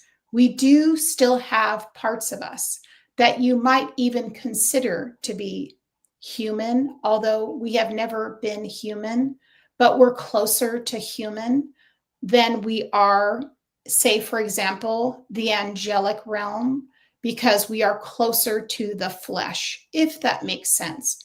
Yeah. So our range of emotion tends to reflect the humans we connect with. We feel it on the outside of our energy field, and we try to direct and navigate it. It's a different relationship than you have with some of the other gods, because we don't exist by ourselves. We live in a pantheon with other gods and goddesses. We are not the only ones, nor do we ever want to be, because we understand we do want in a real true righteousness, which righteousness should be right energy. We don't dominate, we don't control, we don't try and navigate a soul's life path. We simply try to illuminate. So we have to learn to be adaptable. Does this make sense to you? It does. As a matter of fact, it sounds like you also have to practice non-attachment. Yes. Outcome. This is correct. And this is why we are so closely linked to the human race, because we are an intermediary being. This is different. Mm-hmm. We are still close to the earth, and yet we're close to humans, and we feel the vibration of the elements, of humanity, and also other entities. So it's quite sometimes a skirmish that we have to help direct things in order to protect our practitioners and those that call us in. And sometimes we have to let them learn themselves. It's a very interesting transitional transaction, always moving and growing and changing. I love that, because I think a lot of people get the misconception that those on the other side, even gods and goddesses, they have all the answers. They have access to everything. And I love learning that you all are learning alongside us, just in different ways. And it just looks different maybe than what we would expect. Yes, especially as they consider me in my cosmology to be a masculine, to be an activator, to be part of the sun. And so what my job is, my role is to shine light and help those. But sometimes my bright light is not necessary, and it needs to appreciate, again, the feminine, which is the moon. And so we need to take our turns. And that's part of your question earlier, is to be able to understand both halves which make up the whole. When do you shine the sun? And when do you let the night come? Beautiful. Beautifully said. Thank you so much for sharing that wisdom. Is there anything else that you would like to share with us before we close out? Yes, thank you. My final word for this evening, and I hope to return again with some of the other gods and goddesses. I love to watch each of them work and share their messages. I find it very endearing, entertaining, yes, but also very perfect time right now to be forthcoming to help everyone. And we certainly hope we help. My largest words that I would say to you is to find a chamber in your heart where you can expand love that is from the divine that exists within you. This was a theme this evening. If you've noticed and you are paying attention, the night consists of connecting with your heart. Your heart is the chamber of the divine. It is a portal and a place for transformation, wisdom, growth, and understanding. It's also meant to be an act of mercy. Mercy for self, mercy for others, and spreading light. And we certainly hope, again, that this has helped illuminate something for you. And thank you very much, Lorenda, and everyone else. Thank you so much for spending time with us and helping us just continue to learn on this spiritual walk that we are taking. Thank you so, so very much. I look forward to speaking with you again in the future. Walk well, walk well. Thank you very much, Lorenda.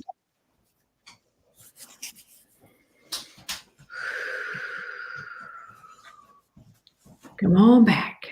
I was just like when my dog came in just at that moment. I was not expecting Ra to come in. Holy crap. Hold on. Let me close my door. Okay. Goddess. Well, be careful getting up. Girl, you just were in trance. Let me close my door.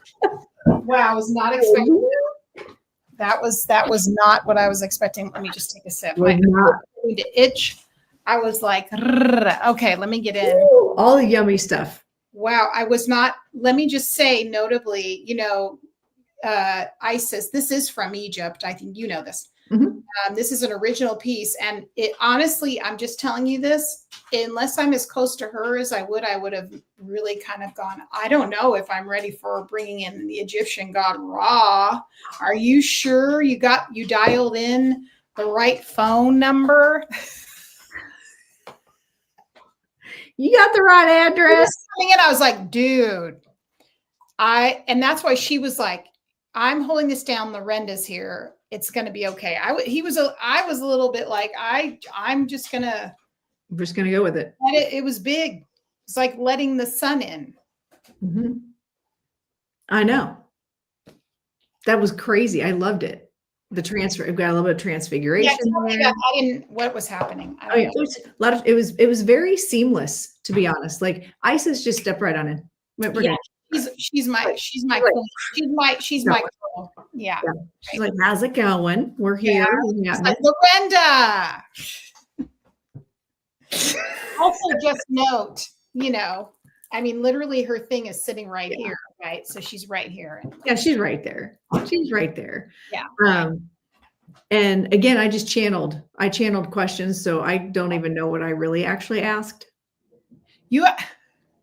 You asked some really good questions about masculine, feminine, about healing, about transition, and like how our human bodies. I feel like some people carry so much anxiety with them, and I think it's because they have the imbalance of the masculine and divine feminine, and as the pendulum swings and as the energy shifts, people that are imbalanced feel like they're just feeling it, and I don't know that. It's not conscious. I don't know that anybody who's not enlightened or knows what the hell we're talking about, like they're just trying to show up to church every day and praise Jesus and put some money in the bucket and hope for the best. Like, at what point are they going to be okay? And what can they do? Like, how do we help them? How do we, And what I love about this, and the other thing the one thing I was aware of is him saying, you guys have a library now of information that this is like groundwork for understanding. And the message is there's a lot of foundational messages that are very consistent. I mean, we're coming up with Yes.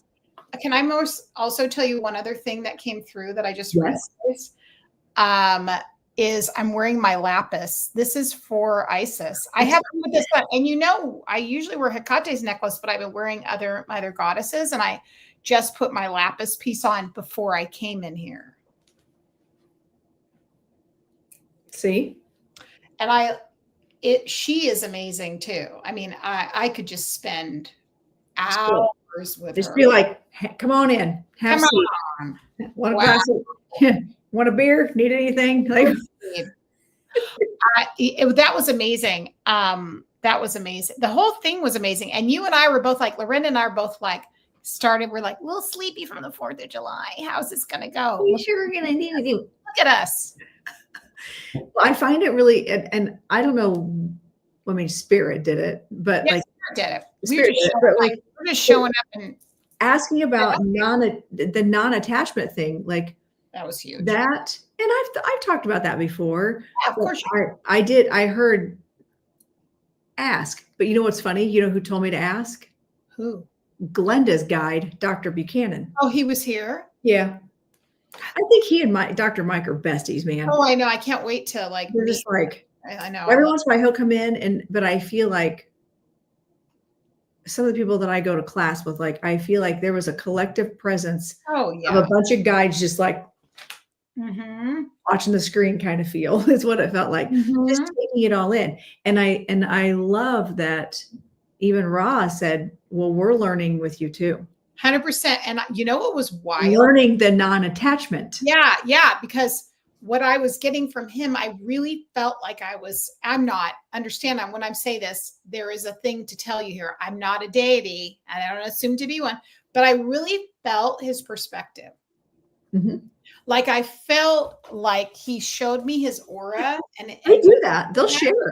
Yeah. He was like, there's the humans. And then there's like the other, and that's the whole thing with the angelics. The angelics are more widespread and universal, but he's more, okay, I'm kind of regional, but people around here know me now, more like people Words getting out. Reading a little book, coming open to the, other pantheons, but that was amazing. All right. Is there a way to know when the feminine and masculine are in complete balance? That's a. Let me know when you find out. Right. I think that's the whole thing. I think it's just that. I guess the thing is we don't know for sure, but if you understand the clean version, that's why pagan religions are so amazing, because all their myths and their archetypes are based upon masculine, feminine, myth and deities. It's real. I believe it's real. So you can see how that works. But anyway, so I think it's just that action of you learning to understand yourself. Yes. And understanding when you're blocking yourself, understanding when you're going out of whack and pushing yourself too much. It's kind of that set thing. It's very, I think it's kind of like you're an inner pendulum, right? And I kept getting that image of a pendulum, to be honest. Like, it was like, even earth-wise. You were saying that. Like the pendulum swinging from hardcore masculine to like it. And how do we as spiritual practitioners help calibrate? That's the word I needed. Calibrate that.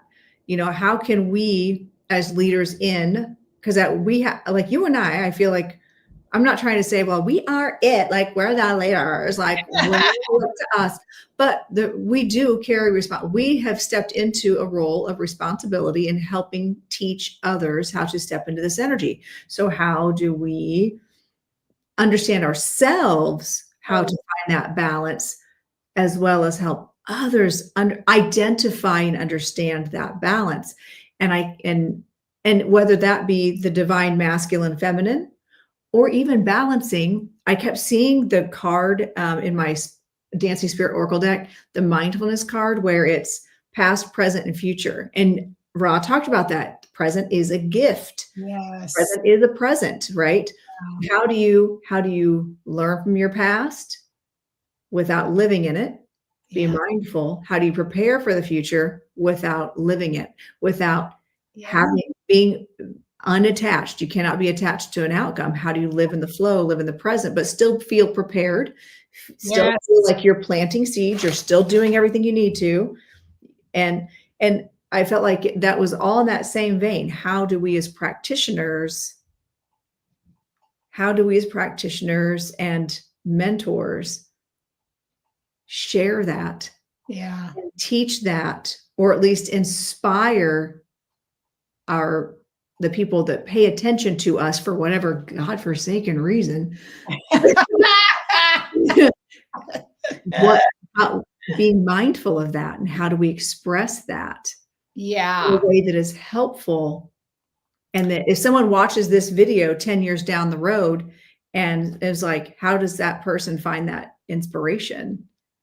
You see what I'm saying? So I totally got you. It's so funny because when I went to train at my school in Berkeley, my teacher talked a lot about neutrality. And he taught us this meditation technique, which I think is so interesting. He talked about the center of your head. Okay. And he talked about the center of your head, but it's not your brain, your thoughts. It's more your upper chakras.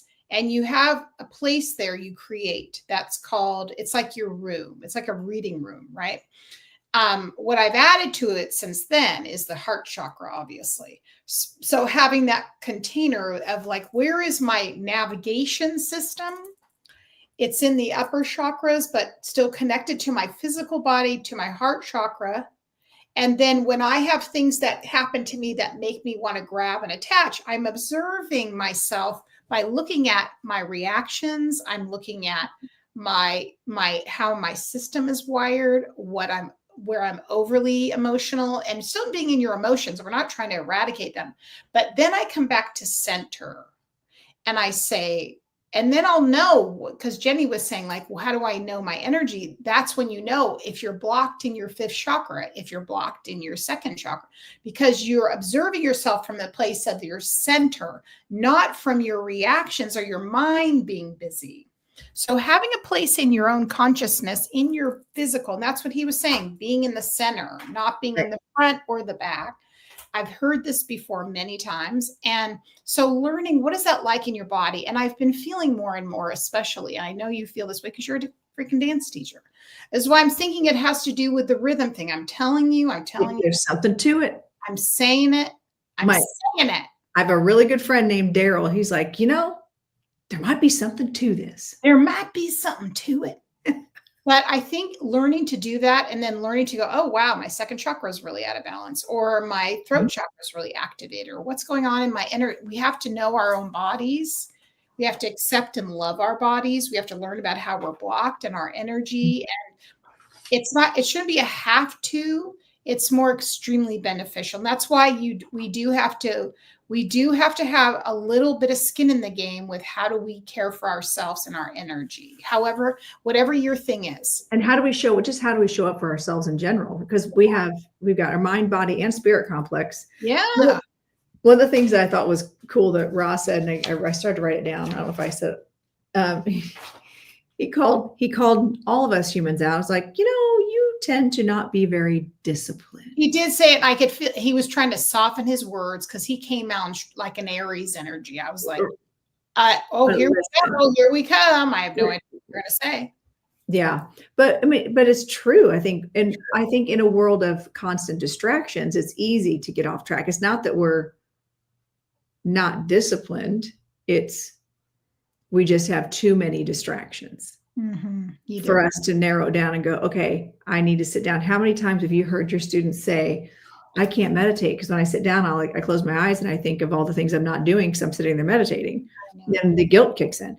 And so I think that while a God might say, you're not disciplined enough, I think it's important for us as humans to recognize, yes, from their perspective, it's not disciplined. From our earthly human walk, we have a lot going on. Yeah. And we do have to prioritize our well-being.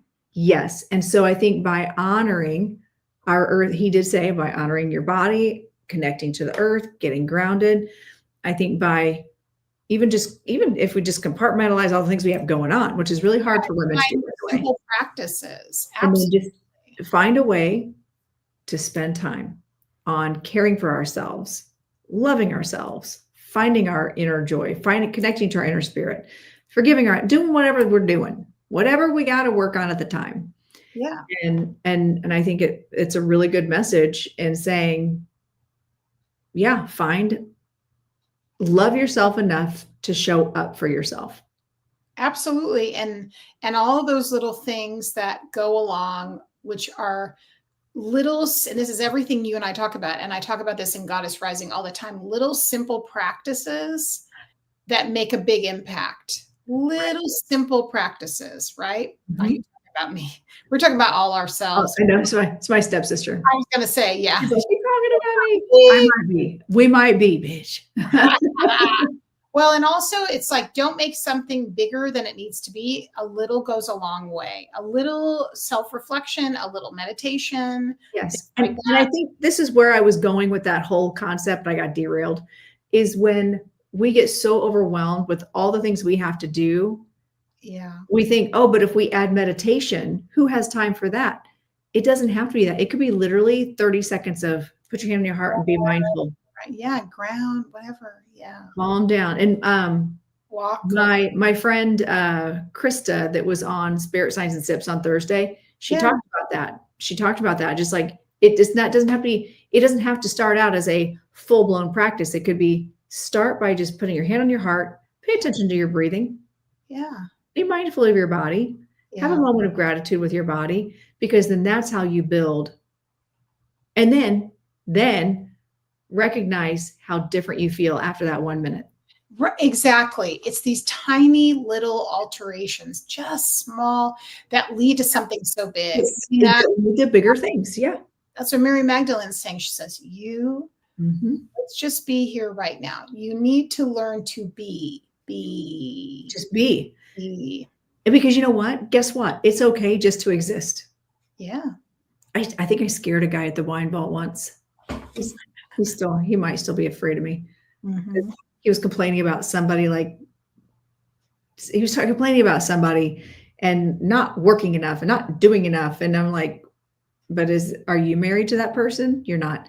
Were you there for that? And why are we quantifying her value by the amount of work she does every day? That's a big part of this culture.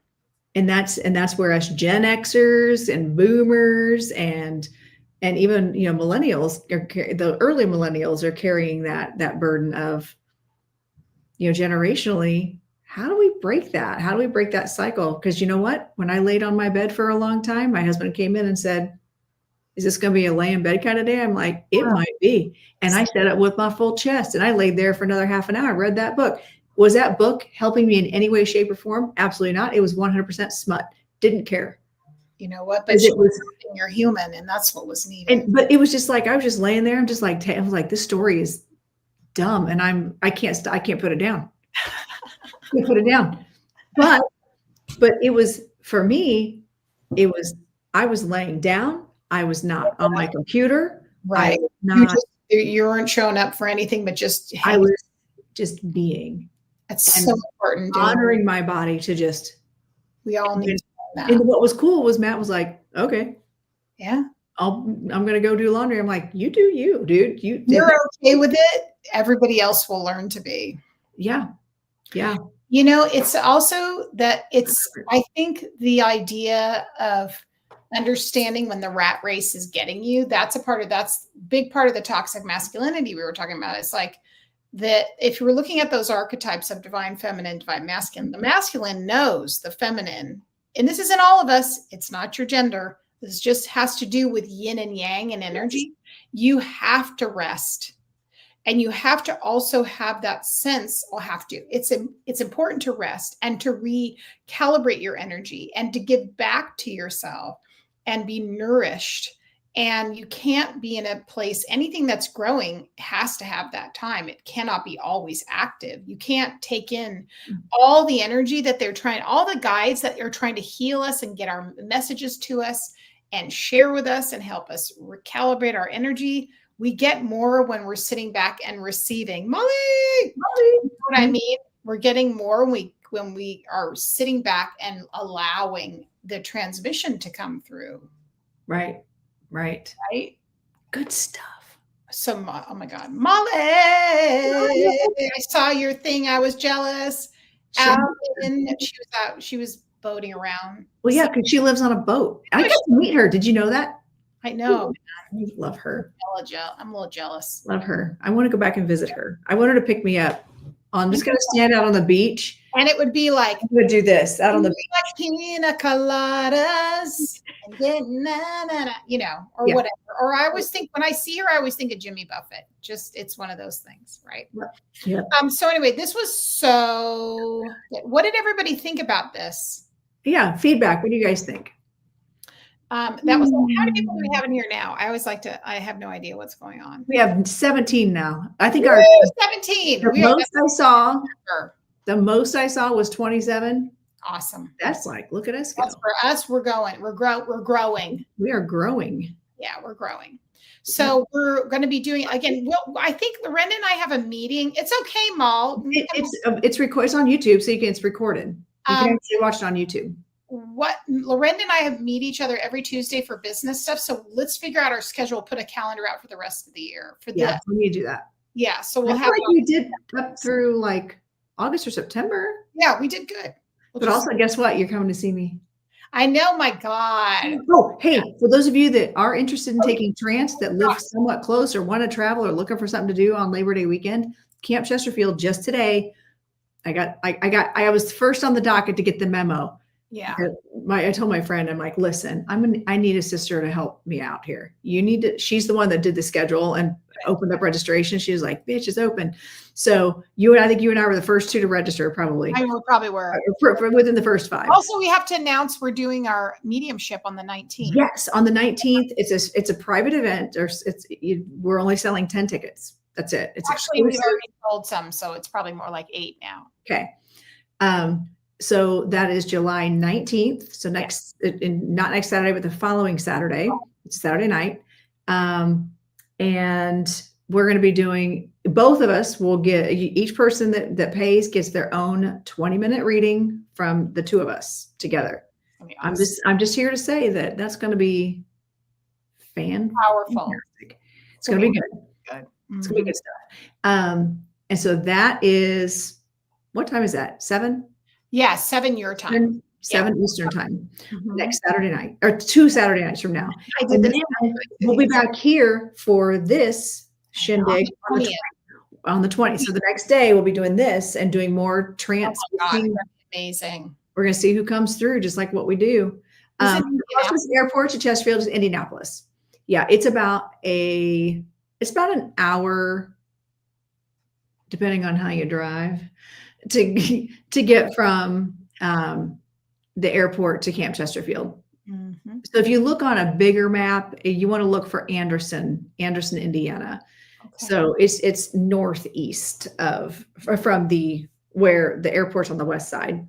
And so, yeah, I'm going to be there for Trance Weekend, but then you and we're working on a venue. It'll be you, me, and then my friend Michelle, who's also a Camp Chesterfield medium.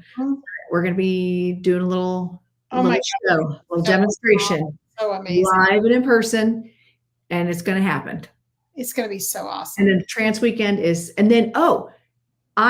included in your entrance to the Trance Mediumship workshop, which is all day. It's going to be insane. I looked at the lineup. Do we bring our lunch and stuff? What happens? Yeah, we can bring our lunch.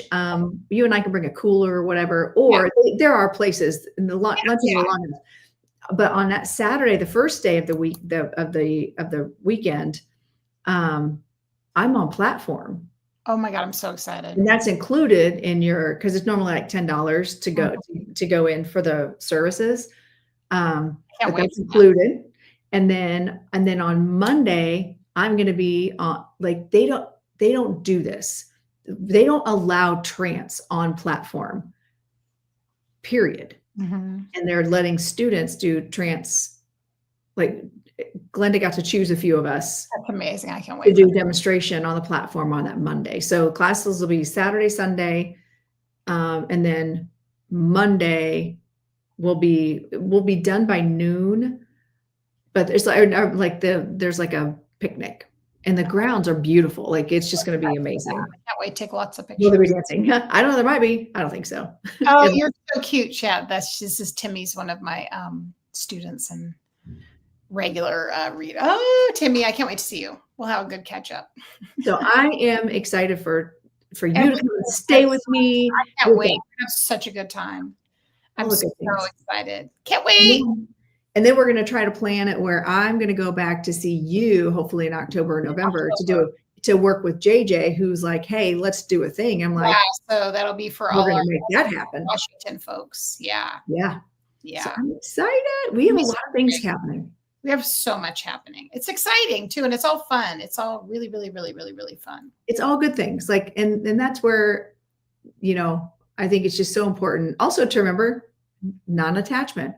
We're not attached to any outcome in this. We're just going to live in the flow. We're going to plant the seeds. We're going to put everything out there that we can. We're going to live in the flow. And then you feel that way in this, don't you? I really do. And that's how we're existing, even with this little show that we're doing here. I know, it's exciting. Yeah, we're so excited. This has been amazing. I've loved doing this with you, and I love everyone's questions. And thank you guys for being so supportive and holding the space, and just being so in things like that. So it's been so magical. I love it. I'll ask you for engaging, asking good questions. And really good questions, you guys. Great comments. Thank you for being here.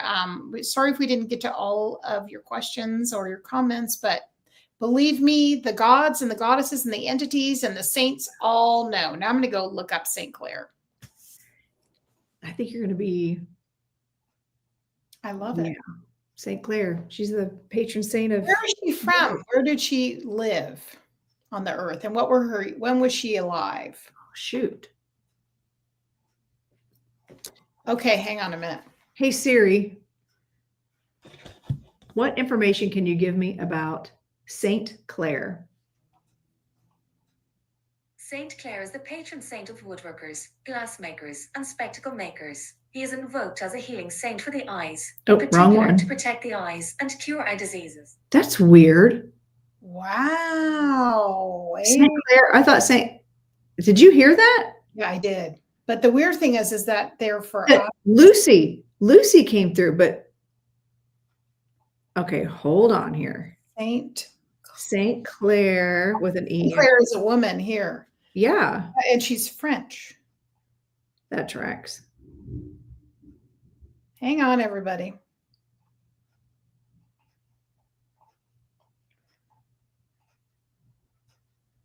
As we do our research, you notice we just hang on.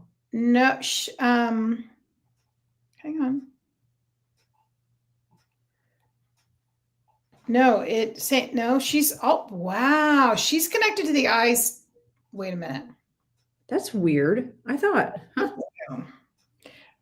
St. Clair typically refers to St. Clair of Assisi, an Italian saint and one of the first followers of St. Francis. Shut up. So you guys are doing, when did we do that first channeling when you brought through St. Francis? St. Francis, that was when it wasn't this. It was just us doing a thing on channeling. That's right. Okay. But listen to this, because she is known for founding the Order of the Poor Ladies. She is the patron saint of television and eye disease. She is, but then can you look up Lucy then? Like, who is Lucy? Because that's all part of it. So her feast day is August 11th. Funny.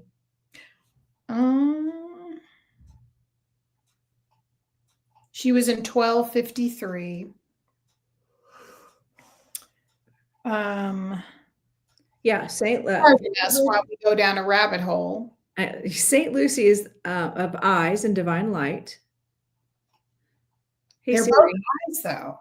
Who's the patron saint of music? I keep getting dumb shit from. I'm not gonna look it up here. Hold on. Patron saint of music. Did you go onto Wikipedia? Now we're in a rabbit hole. Welcome to our Oh, Saint Cecilia. Oh. Interesting. I honestly didn't know who was who. Well, there you I go. wonder why she came through talking about music, saying she was like a patron saint of music. There's a connection somewhere. Well, the fact that Claire and Lucy are the patron saints of the same fucking thing. Yeah. And then they worked with Francis, who came through. Wow. And from Assisi. Okay, so I would probably look also on like Perplexity, because they give a lot of historical things that are very accurate. I'm going to do a little more deep dive, because I find it weird that she would come through and say her name's Claire. Yeah. And music. Well, you know, the other thing, and this is not the same thing, but I thought about it for a moment. Because it's not the same thing. But you know, my niece in the spirit world is named Claire, and she was a singer. But it wasn't her. I just thought of that when yeah. So no, this is her. And like, you should just say, what's the connection? What does she symbolize?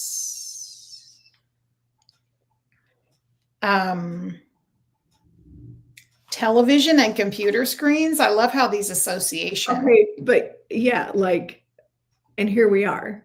Yeah. You know, here's the thing. Do they always have to stay in the borders in which people that we're researching? This is what it is with gods and goddesses and deities and saints. They will give you what they're going to give you. It doesn't mean that just because someone got that in their gnosis doesn't mean that they're limited. This is what we have to do. When we connect with a deity or a goddess or anything, we get what they're giving us. They can channel divine wisdom. So let's not limit them. That's the thing, is like, if you look at like Hecate, everyone's like, well, she's for the witches. What? She's for everybody. Same with Caradwin. Yeah, Caradwin, same. Like, why? Yes, there's some context to that, but maybe we need to also open up our consciousness and think more broadly, because we're going through then the lens of the human perception of what's been written. So you probably have to do some more divination around. Interesting. Yeah, I wasn't even sure who. Why is St. Clair the patron of screens? That's at really University of Portland right here. Let's see what they say.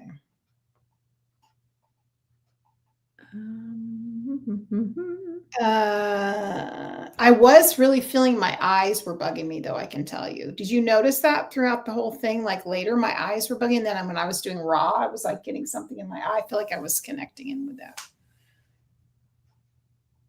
What the hell is that noise? Either Matt's moving furniture or we're having a storm. Oh my God.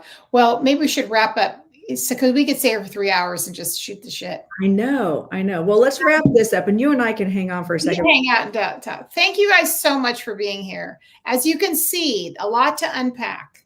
Because I'm super curious again. Why would Claire come through? I know. And Lucy, but Claire would be talking about music. She's also helping you work and teach online. That's something I'm reading right here in front. All right. Well, we'll let them all go to bed. You and I can hang out. Good night. Love you guys. We'll see you next time. We have our cool ending. Thank you all. Ciao. So we're going to have a schedule yet? Not yet. Someone else has a schedule. I don't yet. Okay. Yeah. We're going to chat. It'll be soon. Okay. Yeah. Love Bye, you all. everybody. Here goes our outro. Doodly doo doo doo.